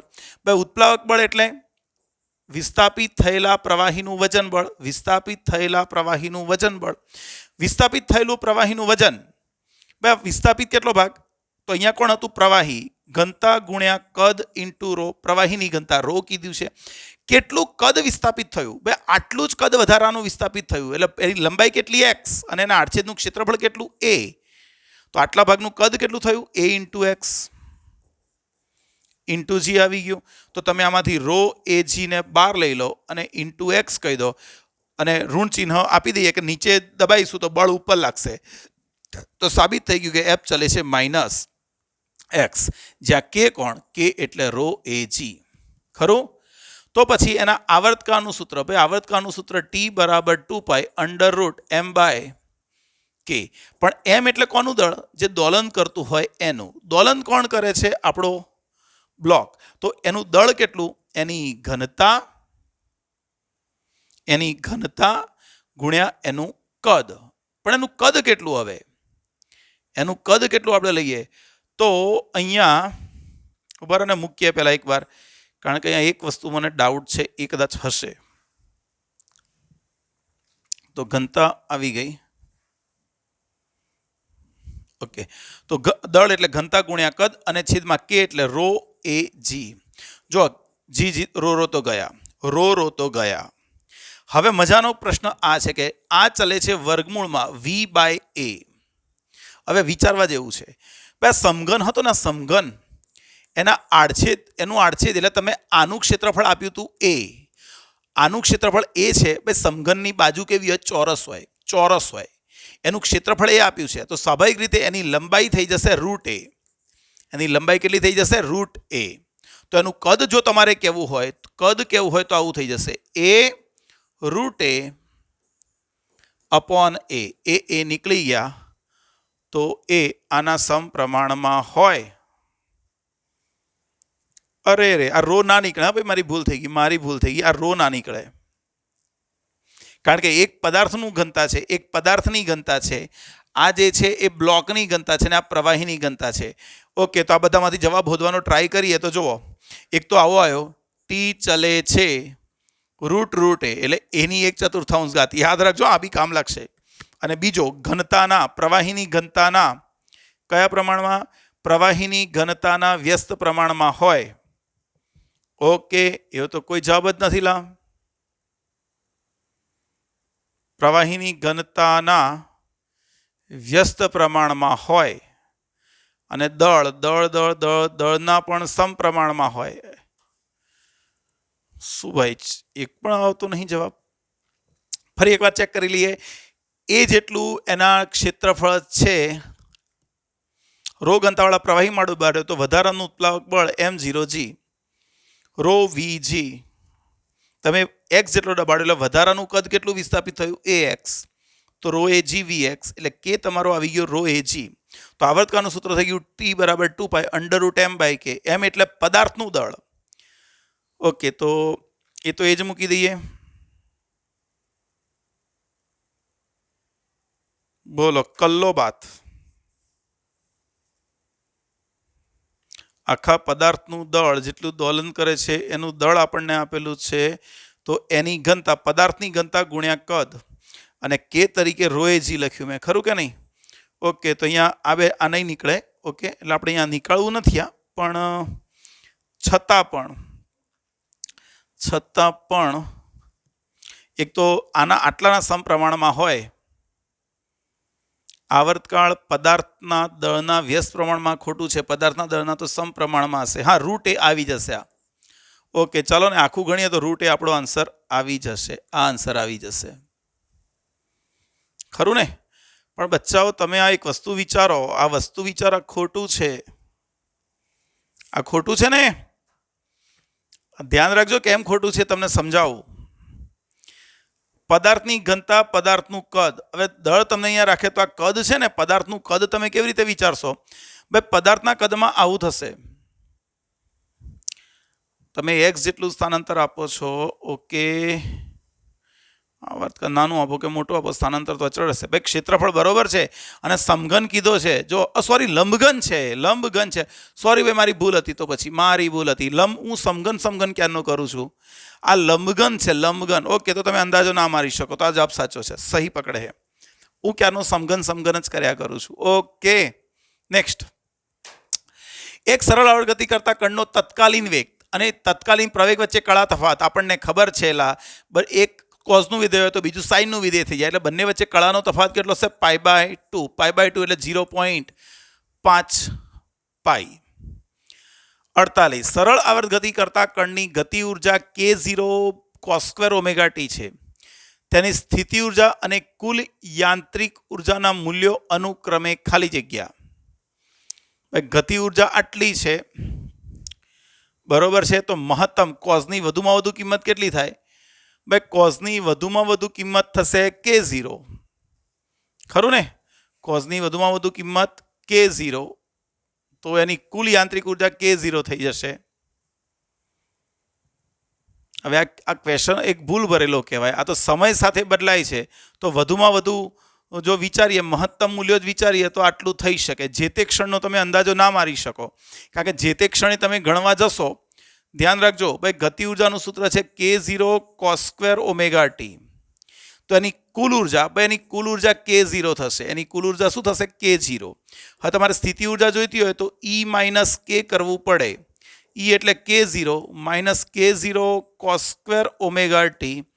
k0 બહાર લઈ લઉં તો 1 - cos² એટલે sin² ω t. અને સાઇનની પણ વધુમાં વધુ કિંમત એક જ હોય, ખરું? નેક્સ્ટ. 49. એમ દળને આકૃતિમાં દર્શાવ્યા પ્રમાણે એક ત્રાજવા પર મૂકેલ છે, જેને જમીન સાથે શિરોલમ સ્પ્રિંગ સાથે જોડેલ છે. સ્પ્રિંગ અને ત્રાજવાનું વજન અવગણી શકાય તેટલું છે. જ્યારે સ્પ્રિંગને થોડી દબાવીને છોડી દેવામાં આવે ત્યારે તે સરળ આવર્ત ગતિ કરે છે. સ્પ્રિંગનો બળ અચળાંક 200 ન્યૂટન છે. ત્રાજવાથી સ્પ્રિંગને છૂટી પાડી દેવા માટે તેનો કંપવિસ્તાર કેટલો હોવો જોઈએ? ભાઈ અહીંયા સમજો, માની લો કે અત્યારે આપણી સ્પ્રિંગ અહીં સુધી આવી ગયા, અહીં સુધી સ્પ્રિંગ આવી જાય છે. એનો મતલબ કે એની મૂળ સ્થાનેથી એનો કંપવિસ્તાર કેટલો છે? a. જો a જેટલો કંપવિસ્તાર હોય તો એને આભાસી પ્રવેગ કઈ બાજુ લાગશે? ઉપર. કે એ ઉપર લાગશે. અને બળ F બરાબર કે જેટલું બળ ઉપર લાગશે અને નીચે તરફ એને કયું બળ લાગશે? mg. જ્યારે આ બંને બળો સરખા થઈ જાય, બરાબર ને, ત્યારે એ છૂટો પડવાની અણી પર હશે. એટલે કે એ બરાબર mg. કે તમને આપ્યો છે 200, એ તમારે શોધવાનો છે. દળ આપેલું છે 2 kg, g 10 લઈ લો તો એ બરાબર તમારું આવી જશે 0.1 મીટર 10 સેન્ટીમીટર. એને કેટલું વધારે સ્થાનાંતર આપી શકાય? 10 સેન્ટીમીટર જેટલું. 50. એક કણ એ જેટલા કંપવિસ્તારથી સરળ આવર્ત ગતિ કરે છે. દોલનનો આવર્તકાળ t છે. મધ્યમાનથી a/2 સુધી જવા માટે લાગતો સમય, ભાઈ મેં શીખવાડ્યું તમને આગળ જ. અહીંયા 0 સ્થાન એનું, અહીંયા y બરાબર a સ્થાન, એને a/2 સુધી જવું હોય તો અહીંયાથી અહીં સુધી જતાને t/12 સમય લાગશે અને અહીંથી અહીં જવા માટે t/6 સમય લાગશે. એટલે અત્યારે તેનો જવાબ શું આવશે? t/12. ખબર ના પડતી હોય તો સૂત્ર મૂકવાનું, y બરાબર a sin ઓમેગા t. એનું સ્થાન a/2 લઈ લઈએ તો a sin ઓમેગા t એ કયા? તો sin π/2 એટલે sin 1/2. 1/2 ની માટે sin ની કિંમત ખૂણાની કઈ થશે? π/6. તો આ થઈ ગયું ઓમેગા ટી. ઓમેગાની જગ્યાએ મૂકી દઉં 2π/t ઇન્ટુ t. તો t બરાબર કેપિટલ t/12. 51. બે સરળ આવર્ત દોલકોનો કંપવિસ્તાર સમાન છે. યાદ રાખો ભાઈ, બે કંપવિસ્તાર દોલકો છે, એમનો કંપવિસ્તાર સરખો છે. તેની આવૃત્તિ છે 100. ઓમેગા બરાબર 100 રેડિયન પર સેકન્ડ છે. ઓકે, એકની આટલી છે ને બીજાની છે 1000. તો તેમનો મહત્તમ પ્રવેગનો ગુણોત્તર, ભાઈ પ્રવેગ બરાબર ઓમેગા સ્ક્વેર a. મહત્તમ પ્રવેગ કીધો છે. મહત્તમ પ્રવેગ એટલે અહીંયા y ની જગ્યાએ આપણે a લઈ લઈએ. જો કંપવિસ્તાર તો સરખા જ છે તો મહત્તમ પ્રવેગ ચલે છે ઓમેગા સ્ક્વેર. તો a1/a2 બરાબર ઓમેગા 1/ઓમેગા 2 નો સ્ક્વેર. 100/માં એટલે 1/10 નો સ્ક્વેર થઈ જશે. 100/1000 1/10 નો સ્ક્વેર 1/10² આન્સર આવી જાય. રાઈટ. 52. એક બિંદુ સરળ આવર્ત ગતિ કરે છે, તેનું સમીકરણ આપેલું છે. કેટલા સમય પછી વેગ મહત્તમ વેગથી અડધો થશે? કેટલા સમયે તેનો વેગ મહત્તમ વેગથી અડધો થશે? ચાલો, a sin omega t plus π/6. બે આના ઉપરથી વેગ મેળવીએ. વેગ તો v બરાબર એ અચળ સાઈનનો cos omega t plus π/6 into omega. તો વેગનું સૂત્ર આવી ગયું a omega cos omega t plus π/6. હવે તમને એવું કહે છે કે એનો વેગ એના મહત્તમ વેગ કરતા અડધો થવો જોઈએ. અને મહત્તમ વેગ એટલે કોણ? a omega. મહત્તમ વેગ કોણ? a ઓમેગા કરતા અડધો. તો અહીંયા a ઓમેગા/2 મૂકી દઉં. આજ તો ઓમેગા ગયા તો તમારું આવી જશે 1/2 બરાબર cos ઓમેગા t પ્લસ π/6. સામેથી આ લઈ લેશો તો શું થશે? π/3. 1/2 કિંમત કોઝના π/3 ખૂણા માટે થાય, ખરું ને? તો ઓમેગા t પ્લસ π/6. અને આ બાજુ લાવો તો ઓમેગા t બરાબર π/6 જ થશે. π/3 માઇનસ π/6 એટલે આટલું થશે. આની જગ્યાએ ટીમાં આન્સર લાવવાનો છે તો 2π/t મૂકી દઉં ઇન્ટુ t બરાબર π/6. π/ કેન્સલ, t બરાબર t/12. ક્યાં છે આવો જવાબ? તો આવી ગયો જવાબ બી. રાઈટ. નેક્સ્ટ. 53. નીચેનામાંથી કયું સમીકરણ સરળ આવર્ત ગતિ દર્શાવે છે? અલા, સરળ આવર્ત ગતિ માટે પ્રવેગ a બરાબર માઇનસ ઓમેગા સ્ક્વેર x. એટલે x પણ હોવો જોઈએ અને માઇનસ પણ હોવો જોઈએ. તો એવું ક્યાં છે? ખાલી આપણને a માં જ દેખાય છે, ખરો? બરાબર ને? 54. શિરોલંબ સ્પ્રિંગના છેડે m દળનો બ્લોક લટકાવેલ છે. સ્પ્રિંગને છત પરથી લટકાવે છે અને તેનો બળચળાંક k છે. સ્થિર સ્પ્રિંગમાંથી દળને છોડતા સ્પ્રિંગમાં ઉત્પન્ન થયેલ મહત્તમ વિસ્તરણ શોધો. થોડુંક વાક્ય રચના બરોબર નથી બેસતી એવું નહીં લાગતું? શિરોલંબ સ્પ્રિંગના છેડે m દળનો બ્લોક લટકાવેલ છે. સ્પ્રિંગને છત પરથી લટકાવેલ છે અને તેનો બળચળાંક k છે. સ્થિર સ્થિતિમાંથી દળને છોડતા સ્પ્રિંગમાં ઉત્પન્ન થયેલ, ઓકે, એટલે આ રીતે કે છે. સમજો તો અહીંયા આપણે પકડી રાખ્યો છે. અત્યારે આ પદાર્થને શું કર્યો છે? અત્યારે m દળના પદાર્થને આપણે પકડી રાખ્યો છે, ખરું? અને હવે આપણે અહીંથી એને છોડી દેવાનો છે. છોડી દેવાનો, આમ ધીમે રહીને મૂકવાનો નથી, આપણે એને છોડી દેવાનો છે, ખરું? તો એનું મહત્તમ સ્થાનાંતર કેટલું થશે? એનું મહત્તમ સ્થાનાંતર, ભાઈ તમે માની લો કે તમે એને ધીમે ધીમે મૂકો ને, ધીમે ધીમે ધીમે મૂકતા જાઓ. તો ધીમે વાત કરું છું, ધીમે ધીમે એને મૂકતા જાઓ તો તમારો પદાર્થ અહીં આવીને સ્થિર થઈ જાય. સ્થિર થઈ જાય. અહીંયા એને કેવો થઈ જાય? સ્થિર. પણ આપણે તો એને શું કરવાનું છે? છોડી દેવાનું છે. એટલે છોડી દેશો ને તો એ અહીંથી પણ હજુ નીચે જશે. હજુ પણ અહીંથી ક્યાં જશે? નીચે જશે. ખ્યાલ આવ્યો કે ના આવ્યો? તો તમારે સ્પ્રિંગનું શું ગણવાનું છે? મહત્તમ વિસ્તરણ. ઉપરથી છેક અહીંથી અહીં સુધીનું મહત્તમ વિસ્તરણ તમારે ગણવાનું છે. ખબર પડી? શરૂઆતમાં શું હતું? સ્પ્રિંગના છેડે પદાર્થ બાંધેલો હતો, આપણે સ્પ્રિંગના નીચે ખાલી બાંધી રાખ્યો તો છોડ્યો નહોતો. અને હવે એને જો ધીમે ધીમે મૂકીએ ને ધીમે તો અહીં આવીને અટકી જાય. પણ આપણે અહીંયાથી ધીમે નથી મૂકવાનો, એને છોડી જ દેવાનો છે. પછી છોડી દઈએ તો શું થાય? એનો મતલબ એવો થયો કે આ જેટલું અંતર હતું, આ જેટલું અંતર એ એક્સ હશે, અને અહીંથી છોડો એટલે આટલો નીચે જશે ને પાછો ઉપર એટલો જ આવશે. સ્વાભાવિક વસ્તુ છે. અહીંથી જ છોડી દો તો આટલો નીચે જશે ને પાછો ઉપર આવશે. મારથી એવું કહેવાય કે ના કહેવાય? તો અહીંયા આનું કોણ કહેવાશે? એક્સ. તો આ સ્થિતિમાં એના ઉપર લાગતા બળો કયા કયા હતા? એક કેએક્સ હતું અને બીજું હતું એમજી. તો હું અહીંયા સરખાઈ દઉં તો કેએક્સ બરાબર શું મળી જશે? એમજી. તો એક્સ બરાબર એમજી બાય કે. પણ એક્સ બરાબર એમજી બાય કે, તો આટલું અંતર કેટલું મળી ગયું? એમજી બાય કે. પણ એ તો ડબલ ગયો, નીચે પણ જશે હજુ. તો એનું મૂળ સ્થિતિમાંથી મહત્તમ સ્થાનાંતર કેવું હોય? તો મહત્તમ સ્થાનાંતર એનું 2x થઈ જશે. અને 2x એટલે આપણું સૂત્ર થઈ ગયું 2mg બાય કે. ક્યાં આન્સર આવી જશે? એ. રાઈટ. 55. x બરાબર 0 પાસે એક સાદું લોલક એ કંપ વિસ્તાર અને t આવર્તકાળથી દોલન કરે છે. a/2 સ્થાને વેગ. એટલે વેગનું સૂત્ર બની ગયા ઓમેગા કૌંસમાં a square minus y square. Omega એટલે 2π/t. ખરું કે નહીં? અને વર્ગમૂળમાં a સ્ક્વેર માઇનસ a/2 સ્થાન એટલે a સ્ક્વેર બાય 4 થઈ જાય. ખરું કે નહીં? ચાલો 2π/t અને આ થઈ ગયું તમારું √3a/2. આ શું થશે? 3a²/4 એટલે વર્ગમૂળ નીકળશે તો આ થઈ જશે. 2 ગયા √3πa/t. ક્યાં છે આવો જવાબ? તો કે છે ભાઈ સી. 56. એક્સ અક્ષ પર કણના સ્થાનાંતરનું સમીકરણ આપવામાં આવે છે. ભાઈ અહીંયા રકમ અધૂરી છે, અધૂરી માહિતી છે. ખરું ને? અધૂરી માહિતી છે. એનું સ્થાનાંતરનું સમીકરણ જ નથી આપ્યું. બરોબર છે? ટાઈપિંગમાં મિસ્ટેક હશે, કશી રહી ગયું છે. ઓકે, તો આપણને શોધતા આવડવું જોઈએ પણ સમીકરણ પરથી. 57.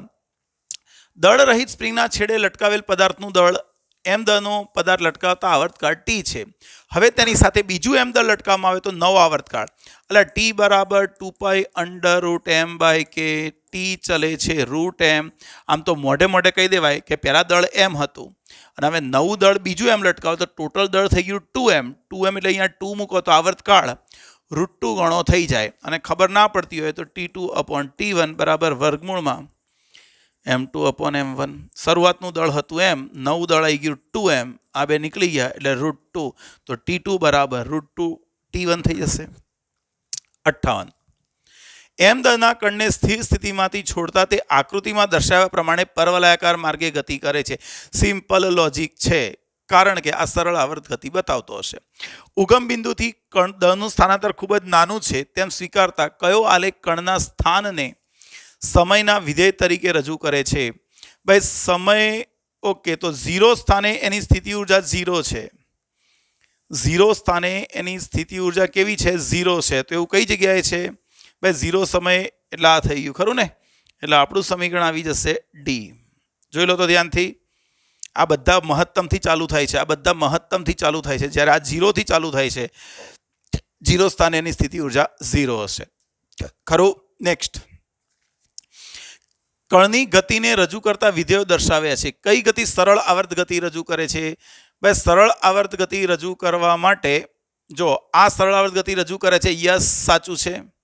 આ સરળ આવર્ત ગતિ એ પણ રજૂ કરે છે. આ ભાઈ આના બરાબર આવું લખાય 1 - cos 2ωt/2. એટલે આ પણ આવું થઈ જાય 1/2 - 1/2 cos ωt. એટલે આ પણ સરળ આવર્ત ગતિ થઈ ગઈ. આ સરળ આવર્ત ગતિ નથી. એનો મતલબ ફક્ત ડી જ જે છે એ સરળ આવર્ત ગતિ રજૂ કરતું નથી. ખરું? નેક્સ્ટ.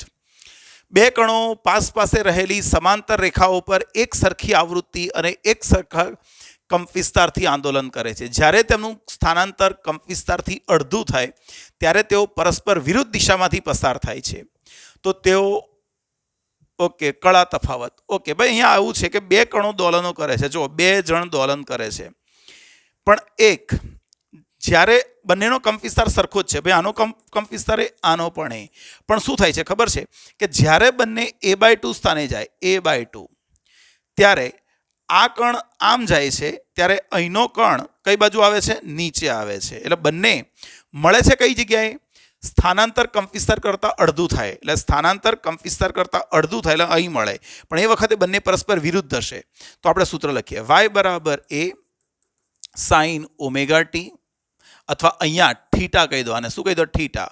મારે તો કળા જોઈએ છે ને, કળા એટલે હું આને થીટા જ કહી દઉં, થીટા. બરોબર છે, હું આને શું કહી દઉં? થીટા જ કહી દઉં. કુલ કળા જોઈએ ને મારે ભાઈ, મારે કુલ કળા જોઈએ, એટલે સમયનું કોઈ મહત્વ નહીં મારા માટે. તો અત્યારે સ્થાન કેટલું? a sin theta. તો sin થીટા તમારું આવી ગયું 1/2. પણ હવે 1/2 એટલે ઓપ્શન 2 છે ભાઈ. θ1 બરાબર π/6 પણ થાય, કારણ કે જે ઉપર જતો હોય એનો દોલક અહીં હશે. ઉપર જતો હોય, જે અહીંથી ઉપર જતો હોય એનો સંદર્ભ કણનો પેલો દોલક હશે અહીં હશે, એટલે એનો ખૂણો π/6. પણ જે નીચે આવતો હોય એનો સંદર્ભ કણનો દોલક અહીં હશે, તો એનો ખૂણો આ થાય, આ પાઈ માઇનસ π/6. એટલે એક ખૂણો π/6 અને બીજો θ2 થઈ ગયો પાઈ માઇનસ π/6, એટલે 5π/6. જે અહીંયાથી ઉપર જતો હશે એની કળા π/6, અને અહીંથી જે નીચે આવતો હશે એની કળા પાઈ માઇનસ π/6. એટલે કળા તફાવત જો મારે કેવો હોય, કળા તફાવત બરાબર 5π/6 માઇનસ π/6 4π/6, એટલે આ થઈ ગયું 2π/3. ક્યાં છે આવો જવાબ? તો આન્સર આવી જશે બી. રાઈટ. 61. લીસી સમક્ષિતિજ સપાટી પર કોઈ વસ્તુના દોલનનું સમીકરણ આપેલું છે. જો મજાનું સમીકરણ છે, a cos, ભાઈ એ આટલું છે ખરું ને? ઓકે, તો એનો પ્રવેગ, એટલે આ પ્રવેગનું સૂત્ર શું? -ω²x. હવે x નું સમીકરણ દોરું, x નો આલેખ. ભાઈ x નો આલેખ દોરું તો કેવો આવશે? 0 સમય, જો 0 સમય 0 મૂકી દો, 0 સમય મૂકી દો તો તમને સ્થાનાંતર મહત્તમ મળે. 0 સમય સ્થાનાંતર મહત્તમ, અને તમારો આલેખ આવો મળશે. કોઝ વક્ર. કયો વક્ર? કોઝાઇન વક્ર કહેવાય, કોઝ વક્ર કહેવાય. પણ તમારે પ્રવેગ જોઈએ છે. ભાઈ પ્રવેગ એ તો આનું માઇનસ, પ્રવેગ એ તો આનું માઇનસ, એ ચલે છે -x. તો તમારું આ છે એનું પ્રતિબિંબ પાડી દેવાનું. તો તમારો આલેખ આવો જોઈએ. ક્યાં છે આવો આલેખ? તો કે છે સી. રાઈટ. વેગ કહેતો એ પ્રમાણે જવાબ આપવાનો. 62. બે તરંગ આપેલા છે, a sin omega t, b cos omega t. સંપાત થાય તો ભાઈ પરિણામી સમીકરણ મળી ગયું y1 + y2. a sin omega t plus b cos omega T. જો બંનેની આવૃત્તિઓ તો સરખી જ છે, પણ એમનો કંપ વિસ્તાર કેવો હોય તો આપણે ભણી ગયા છીએ. કંપ વિસ્તાર a બરાબર વર્ગમૂળમાં a1² + a2². એટલે અહીંના તમારો a² છે અને અહીંયા તમારો b² છે. એટલે કેટલા કંપ વિસ્તારવાળી? વર્ગમૂળમાં a² + b² કંપ વિસ્તારવાળી સરળ આવર્ત ગતિ કરે છે. 63.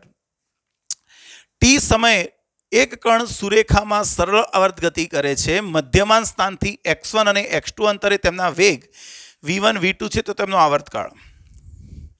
ભાઈ આપણું આ મધ્યમાન સ્થાન x બરાબર કે y બરાબર 0 સ્થાન x આપ્યું છે. ચાલો હું x લઈ લઉં, આ અક્ષ x લઈ લઉં, કોઈ ફરક નથી પડતો. તો જ્યારે અહીં હોય એટલે એનું સ્થાન હશે જ્યારે x1, ત્યારે એનો વેગ હશે v1. હવે અહીં પહોંચે છે ત્યારે એનું સ્થાન છે x2, તો એનો વેગ હશે v2. હું તો એક જ સૂત્ર જાણું કે ભાઈ ગતિ ઉર્જાનો ફેરફાર બરાબર માઇનસ સ્થિતિ ઉર્જાનો ફેરફાર. અહીંથી અહીં જાય તો ગતિ ઉર્જા ઘટી હશે, સ્થિતિ ઉર્જા વધી હશે.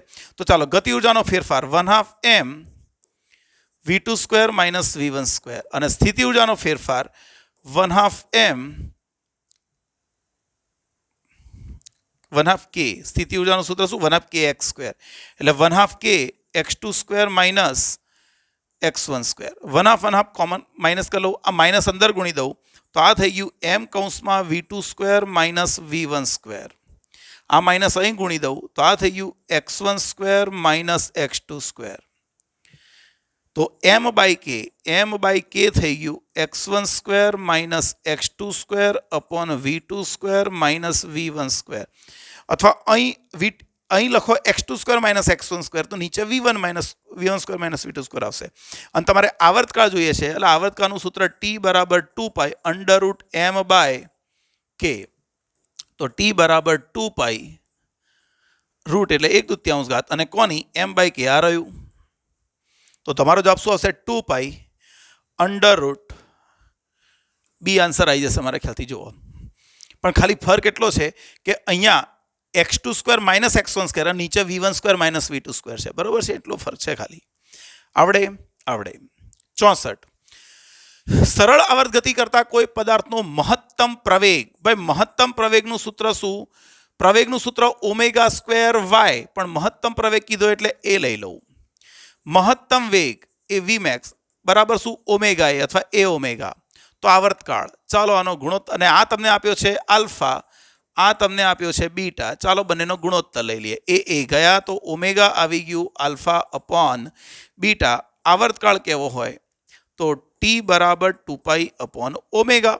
ઓમેગા બરાબર 2 પાઈ બાય ટી, તો ટી બરાબર આ થઈ જશે 2 પાઈ ઓમેગા એટલે આલ્ફા અપોન બીટા. ક્યાં છે આવો? 2 પાઈ બીટા અપોન આલ્ફા. 65. કોઈ સ્પ્રિંગનો ઉપરનો છેડો સ્થિર છે, નીચેના છેડે n દ્રવ્યમાનનો એક પદાર્થ લટકાવ્યો છે. સ્પ્રિંગનું પોતાનું વજન નથી. સ્પ્રિંગના નીચેના છેડાને થોડો ખેંચીને છોડી દેતા n દ્રવ્યમાનનો પદાર્થ દોલનો કરે છે, ત્યારે આવર્તકાળ 3 સેકન્ડ છે. એમના મૂલ્યમાં 1 kg વધારો કરતા આવર્તકાળ 5 સેકન્ડ થઈ જાય તો એમનું દળ. ભાઈ આવો એક દાખલો આપણે ગણ્યો. ટી બરાબર 2 પાઈ અંડર રૂટ m/k. તો સીધી સાદી બાત, ટી ચલે છે રૂટ m. ચાલો તો અહીંયા મૂકી દઈએ. T2 અપોન T1 બરાબર વર્ગમૂળમાં m2 અપોન m1. શરૂઆતમાં દળ હતું m, ત્યારે આવર્તકાળ હતો 3 સેકન્ડ. તમે નવું દળ લટકાવ્યું 1 kg વધારાનું એટલે m+1. તો હવે આવર્તકાળ થઈ ગયો 5. બંને બાજુ સ્ક્વેર કરો. 25/9 બરાબર m+1 અપોન m. 25m બરાબર 9m પ્લસ 9. 16m બરાબર 9. m બરાબર 9/16. 3/4 એવું ના થાયલા, એ વર્ગમૂળ કહેવાય. એટલે જવાબ શું આવશે? 9/16. એટલે આ લોકોએ જો થોડી બુદ્ધિ વાપરીને તમને જવાબ પણ એ રીતે આપ્યો છે કે બહુ ફોર્મમાં હોઈએ ને આપણે વખતે મગજ બહુ સ્પીડમાં ચાલતું, એટલે વધારવાનું વિચારી લઈએ કે 9/16 એટલે આપણે શું વિચારીએ 3/4. અલા ભાઈ એ તો વર્ગમૂળ 3/4 થાય, ભાગ ના ઉડે આનો. બરોબર છે, એટલે જવાબ 9/16 જ આવે. 66. કે બળતરાંકવાળી સ્પ્રિંગને 1, 2, 3 પ્રમાણમાં કાપવામાં આવે છે. તેમને શ્રેણીમાં જોડતા બળતરાંક k' મળે છે અને પછી સમાંતરમાં જોડતા બળતરાંક k" મળે છે. તો ખાલી જગ્યા સમજજો. હવે સ્પ્રિંગ શરૂઆતમાં હતી કંઈક ઘણી બધી લાંબી. આપણે એને 3 ભાગમાં કાપવાની છે. આ એક ભાગ, આ બીજો ભાગ અને આ ત્રીજો ભાગ. ફરક એ કે આની લંબાઈ l હશે તો આની લંબાઈ 2l હશે અને આની લંબાઈ 3l હશે. l 2l 3l. ચાલો, અને એનો બળતરાંક કેટલો k? તો આપણે એવું કહી શકીએ કે ભાઈ સ્પ્રિંગનો બળતરાંક એની લંબાઈના વ્યસ્ત પ્રમાણમાં. તો અહીંયા લંબાઈ આનું લસા કાઢશો તો છઠ્ઠો ભાગ કહેવાય. 2:3 આ કરશો તો અહીંયા કયો ભાગ થશે? છઠ્ઠો ભાગ થશે. ખરું કે નહીં? આ તેનો છઠ્ઠો ભાગ, આ બીજો ભાગ, ના ત્રીજો ભાગ. તો અહીંયા એનો બળતરાંક હશે k/6. અહીંયા બળતરાંક k1 શું થઈ જશે? k/6. અહીંયા બળતરાંક એનો k2 કેટલો થઈ જશે? બોલો તમે. અરે સોરી, મારી ભૂલ થઈ. લંબાઈ 6k થઈ જાય. 6k મારી ભૂલ થઈ. અરે કેમ આવું ભાઈ? ચાલો ધ્યાન રાખો. આ સ્પ્રિંગ હતી, આખું એક સાથે ડિલીટ થઈ ગયું મારાથી ભૂલથી. આ સ્પ્રિંગની લંબાઈ હતી સપોઝ l માની લો. બરોબર છે, એનો બળતરાંક હતો k. તમે એને 3 ભાગમાં લંબાઈ કરો છો. એક આટલી લંબાઈ, અથવા ચાલો હું આને કહી દઉં 6l ધારી લે તો એક રીતે લંબાઈ. તો એક આ ભાગની જે લંબાઈ છે એ 2l છે અને આ ભાગની લંબાઈ છે 3l છે ટોટલ. એટલે ટોટલ 6l હશે એવું માની લો. એમાંથી આ l, આ 2l અને આ 6l. તો આ જે ભાગ થવાનો ને એનો છઠ્ઠો ભાગ થવાનો. કયો ભાગ થવાનો? છઠ્ઠો ભાગ થવાનો. તો આનો બળતરાંક, આખી સ્પ્રિંગનો બળતરાંક જો k હોય તો એનો છઠ્ઠો ભાગ થાય. તો એનો આપણને ખબર છે કે સ્પ્રિંગનો બળતરાંક એની લંબાઈના કયા પ્રમાણમાં? વ્યસ્ત પ્રમાણમાં હશે. તો આનો 6k થશે, આનો 3k થશે અને આનો 2k થઈ જશે. કેવી રીતે? આખી લંબાઈ કેટલી હતી? 6l. આ તમે એના 3 ભાગ પાડ્યા, 1/2/3, તો આને L કહી દઉં અને 2L કહી દઉં અને 3L કહી દઉં, તો ટોટલ સરવાળો થઈ ગયો 6L. હવે આ જે છે આ ભાગ એ ટોટલનો કેટલામો ભાગ? છઠ્ઠો ભાગ. ટોટલનો છઠ્ઠો ભાગ અને લંબાઈના વ્યસ્ત પ્રમાણમાં, એટલે ટોટલનો લંબાઈ છઠ્ઠા ભાગની થાય તો બળતરાંક 6 ગણો થઈ જાય. એટલે આખી સ્પ્રિંગનો K હોય તો આ 6 ગણો થઈ જશે. આ 2L એ આનો ત્રીજો ભાગ કહેવાય, તેનો બળતરાંક 3 ગણો થઈ જશે. આ 3L આખાનો અડધો ભાગ કહેવાય, તો બળતરાંક 2K થઈ જશે. હવે તમને પહેલા બધાને શ્રેણીમાં જોડવાના છે. ભાઈ બધાને પહેલા શ્રેણીમાં K સિરીઝ કનેક્શન, તો 1/K1 plus 1/K2 plus 1/K3. ખરો બચ્ચાઓ? સિરીઝમાં જોડી દીધા. ચાલો આ શું થઈ જશે? લસા ક્યાં હોગા? લસા શું થઈ જશે? તો 6 થશે ને, 6K. અહીં ખૂટે 1, અહીં ખૂટે 2 અને અહીં ખૂટે 3, એટલે બળતરાંક તો K જ આવી ગયો. ભાઈ આ તો સિમ્પલ વસ્તુ છે અને એ જ આવે ને છોકરાઓ, કારણ કે શ્રેણીમાં જોડેલા આખી સ્પ્રિંગ ફરી થઈ ગઈ કહેવાય. તો સ્પ્રિંગમાં સિરીઝ જોડાણમાં એનો બળતરાંક K જ આવી ગયો. હવે વાત આવી સમાંતર જોડાણમાં. ભાઈ સમાંતર જોડાણમાં K1 plus K2 plus K3, તો આ થઈ ગયો 6K, આ થઈ ગયો એટલે 6K plus 3K plus 2K, એટલે આ થઈ ગયો તમારો 11K. તો હવે ગુણોત્તર લેવાનો છે K ડેશ, એટલે K સિરીઝ છેદમાં K પેરેલલ. K સિરીઝ એટલે K જ અને 11K, એટલે તમારો આન્સર આવી ગયો 1/11. ક્યાં છે આવો જવાબ? તો આન્સર છે બી. રાઈટ. 67. એક કણ રેખીય સરળ ગતિ કરે છે, એનો કંપ વિસ્તાર 3 સેન્ટીમીટર છે. જ્યારે કણ નિયત બિંદુથી 2 સેન્ટીમીટર હોય ત્યારે વેગ અને પ્રવેગ સરખા છે. ઓકે ભાઈ, વેગ અને પ્રવેગ સરખા છે. પ્રવેગનું સૂત્ર ω²x, વેગનું સૂત્ર ω² -x² અથવા y² જે કેવું હોય. ચાલો તો પછી શું થઈ જશે? અહીંયા કિંમતો મૂકી દે. કંપ વિસ્તાર 3 છે, બંને બાજુ સ્ક્વેર કરી નાખું અથવા તો 1 ઓમેગા કાઢી નાખું. ચાલો બરાબર છે. તો અહીંયા વર્ગમૂળમાં 3² -2² બરાબર ઓમેગા. એક્સ તમારો થશે 2, તો આ થઈ ગયું 9 માઇનસ એટલે √5 બરાબર ઓમેગા ઇન્ટુ 2. મારે આવર્તકાળ જોઈએ છે, તો આ 2π/t ઇન્ટુ 2, તો આવર્તકાળને કરતા બનાવી દો 4π/√5. 4π/√5 ખરો. નેક્સ્ટ 68. એક પર્યાપ્ત ઊંચાઈના મકાનની છત પરથી એક લોલક લટકાવેલું છે, જે સાદા લોલકની સરળતાથી આગળ પાછળ ગતિ કરે છે. તેની સરેરાશ સ્થિતિની 5 મીટર અંતરે લોલકનો પ્રવેગ 20 સેન્ટીમીટર છે. તો આવર્તકાળ, અરે યાર, એ બરાબર ω²x. પ્રવેગ કેટલો છે? 20. ω² ડોન્ટ નો. એક્સ તમને 5 કીધું છે તો 5 લઈ લઉં, તો ω² બરાબર 4. તો ઓમેગા તમારું આવી ગયું 2 મીટર 2 રેડિયન પર સેકન્ડ સ્ક્વેર. શું આવી ગયું? 2 રેડિયન પર સેકન્ડ. તમારે આવર્તકાળ જોઈએ છે, તો 2π/t બરાબર 2, તો t બરાબર તમને પાઈ સેકન્ડ આન્સર મળી જાય. 2 ગયા એટલે t ને સામે લઈ લો. 69. સરળ આવર્ત ગતિ કરતા કણનો એક દોલન દરમિયાન સરેરાશ વેગ 0. ભાઈ ખબર છે કે વેગ કોનું વિધેય હશે? એ ઓમેગા કોઝ ω/t + 5. એક દોલન દરમિયાન કોઝ જેટલી વાર ધન બને એટલો જ ઋણ બને, એટલે સરેરાશ વેગ 0 થઈ જાય. સરેરાશ વેગ કીધો એટલે 0 થઈ જાય. બરોબર છે. 70. વર્તુળની ત્રિજ્યા, ભ્રમણનો આવર્તકાળ, પ્રારંભિક સ્થિતિ, ભ્રમણની દિશા, બધું દિશા આમ છે બતાવ્યું છે. ભ્રમણ કરતા કણનો સદિશનો વાય દિશાનો પ્રક્ષેપ, એટલે વાય દિશાનો પ્રક્ષેપ એટલે ગતિનું સમીકરણ આવી ગયું. વાય બરાબર a sin phi minus ω/t. અરે આવું કેવી રીતે લખ્યું? ભાઈ આવું એવી રીતે લખ્યું કે જો એની પ્રારંભિક કળાને આપણે ફાઈ કહીએ, પ્રારંભિક કળાને ફાઈ કહીએ, અને ટી સમય પછી આ કઈ કળા છે? પ્રારંભિક કળા ફાઈ. અને ટી સમયમાં કળામાં ફેરફાર, ટી સમયમાં કળામાં ફેરફાર બરાબર ± ω/t. પણ પ્લસ ક્યારે લેવાનું, માઇનસ ક્યારે લેવાનું? જો વિષમ ઘડી ફરે તો એની નવી કળા ટી સમયની કળા φ + ω/t, φ phi plus omega T. પણ સમઘડી ફરતો હોય સમઘડી તો એની કળા થશે ફાઈ માઇનસ ઓમેગા ટી. તો મારે અહીંયા સમીકરણ મેળવવું હોય તો જો 0 સમય અહીં છે, 0 સમય આ રહ્યો, 0 સમય આ રહ્યો, એટલે એની પ્રારંભિક કળા થઈ ગઈ 90 ડિગ્રી π/2. આવર્તકાળ આપેલો છે 4 સેકન્ડ, એટલે ઓમેગા તમને મળી જશે 2π/t. અહીંયા 4 મૂકો એટલે π/2 મળી જશે ઓમેગા. 4 મૂકી દો, અહીંયા મળી જશે. તો આપણું અને કંપ વિસ્તાર, ભાઈ કંપ વિસ્તારમાં 3 મીટર આપેલું જ છે, આ 3 મીટર આપેલું જ છે. તો સમીકરણ 3 સાઈન આ કેટલું π/2 પ્રારંભિક કળા માઇનસ ઓમેગા ટી બોલે તો π/2 ઇન્ટુ ટી. ભાઈ સાઈન π/2 માઇનસ થીટા એટલે આ તો શું થઈ ગયું? કોસ થઈ ગયું. Cos π/2 into theta. ક્યાં છે આવો જવાબ? ઓકે, આ તો જવાબ એમાં જ આવી ગયેલા.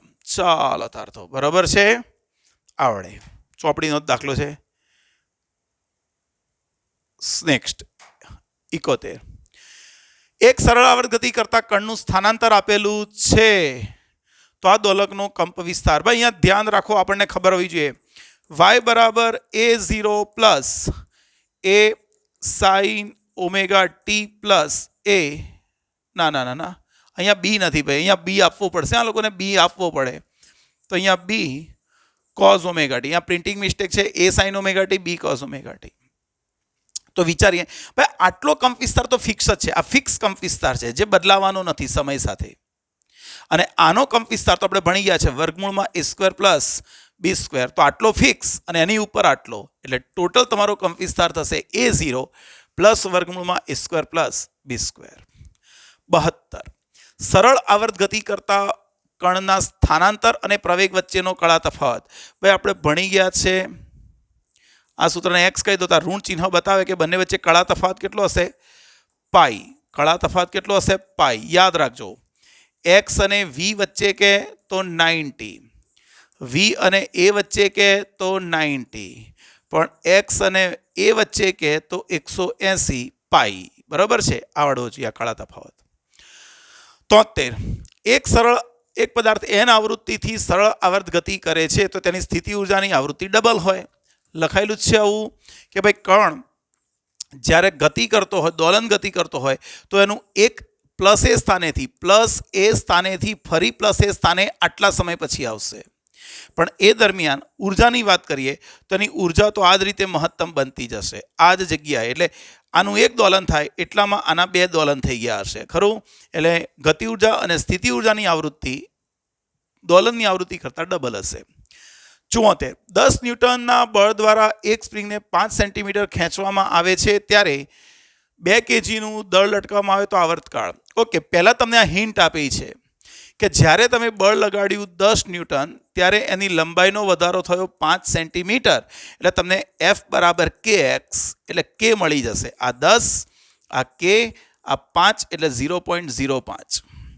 તો k બરાબર 1000 ભાગ્યા 5 એટલે તમને મળી ગયું 200 ન્યૂટન પર મીટર. હવે આવર્તકાળ કહે છે ક્યારે? જ્યારે તમે 2 kg દળ લટકાવો ત્યારે આવર્તકાળ. તો t બરાબર 2π √m/k. 2π m બોલે તો 2, k બોલે તો 200. આ વર્ગમૂળ નીકળીને 12 આવશે તો 10 જ રહેશે. તો 0.2π એટલે 0.628 ક્યાં છે આન્સર? બરોબર ને? 75. 121 સેન્ટીમીટર અને 100 સેન્ટીમીટર લંબાઈ ધરાવતા 2 લોલકો સમાન કળામાં દોલન કરવાનું શરૂ કરે છે. કોઈ એક ક્ષણે તેઓ સમાન કળામાં તેમના મધ્યમાન સ્થાને છે. આ બંને ફરીવાર સમાન કળામાં હોય ત્યારે ટૂંકા લોલક દ્વારા જરૂરી સંખ્યા. t બરાબર 2π √L/g લોલક માટે તો t ચલે છે √L. તો T1/T2 બરાબર વર્ગમૂળમાં L1/L2. આ છે 121 અને આ છે 100. તો T1/T2. તો T1/T2 બરાબર 1.1. શું છે? 1.1 થાય ને, વર્ગમૂળ નીકળે એટલે 1.1 થઈ જશે. તો મારથી આવું મુકાય, T1 બરાબર 1.1 T2. T1 બરાબર શું આવ્યું? 1.1 T2. તો અહીંયા સમજજો, T1 કોનો આવર્તકાળ છે? ભાઈ T1 આનો આવર્તકાળ છે, 121 વાળાનો આવર્તકાળ T1, અને એની લંબાઈ વધારે છે એટલે એનો આવર્તકાળ વધારે હશે, એટલે ધીમે ધીમે દોલનો કરતો હશે. જ્યારે આ જે છે એ ફાસ્ટ દોલનો કરતો હોય તો મારે 10 વડે ગુણી નાખું તો મારાથી આવું કહેવાય કે એક 10 દોલનો પૂરા કરશે, 10 T1 બરાબર 11 T2, આવું કહેવાય. એક જ્યારે 10 દોલનો પૂરા કરી રહેશે ત્યારે બીજો 11 દોલનો પૂરા કરશે. 11 કોણ કરશે? ભાઈ જેનો આવર્તકાળ ઓછો હશે એ ઝડપથી દોલન કરશે. તેના 11 દોલન પૂરા થઈ ગયા હશે તો આપણે નાનો દોલક કીધો છે, તો જેની લંબાઈ ઓછી હશે એનો આવર્તકાળ ઓછો હશે તો એ 11 દોલન પછી બંને ભેગા થશે. ખબર પડે છે? મોટો દોલક, મોટી લંબાઈ જેની છે એ ધીમેથી દોલન કરે છે, નાનો છે એ ફાસ્ટ દોલનો કરે છે. તો સ્વાભાવિક રીતે બંને જ્યારે ફરી ભેગા થાય ત્યારે નાનાએ 10 કર્યા હશે અને પેલાએ 11 કરી નાખ્યા હશે. એટલે આપણને ટૂંકા લોલક દ્વારા પૂછી છે લઘુત્તમ, એટલે 11. હમણાં મોટા દોલક દ્વારા મને કીધું હતું તો હું 10 લખતો જવાબ. મોટા દોલક કીધું હતું હું 10 લખતો. બરોબર છે? આમ ઓકે, 75 MCQ આપણે ગણ્યા. ચાલો, બરોબર છે. તો આને સેવ કરી દઈએ એકવાર, નહીં તો જીવનમાં સીન થવાની શક્યતાઓ છે. અમુક 5-6 MCQમાં પ્રિન્ટિંગ મિસ્ટેક હતી, અમુક 5-6 MCQમાં પ્રિન્ટિંગ મિસ્ટેક હતી. આપણે એનો સુધારવાનો પ્રયત્ન કર્યો છે. ફરી વિડીયો બનાવીશું, એમાં બધી ભૂલો સુધારી દઈશું. બરાબર છે? પણ તમારા ફ્રેન્ડ્સ, રિલેટિવ્સ એ લોકોને પણ આ વિડીયો પહોંચાડો જેમને મદદરૂપ થાય. બરાબર છે? ચાલો, મળીશું નેક્સ્ટ લેક્ચરમાં તરંગોના PYQ સાથે અને થિયરી રિવિઝન સાથે. ત્યાં સુધી વાંચતા રહેજો, ગણતા રહેજો. બરાબર છે? મળીએ ચાલો નેક્સ્ટ લેક્ચરમાં.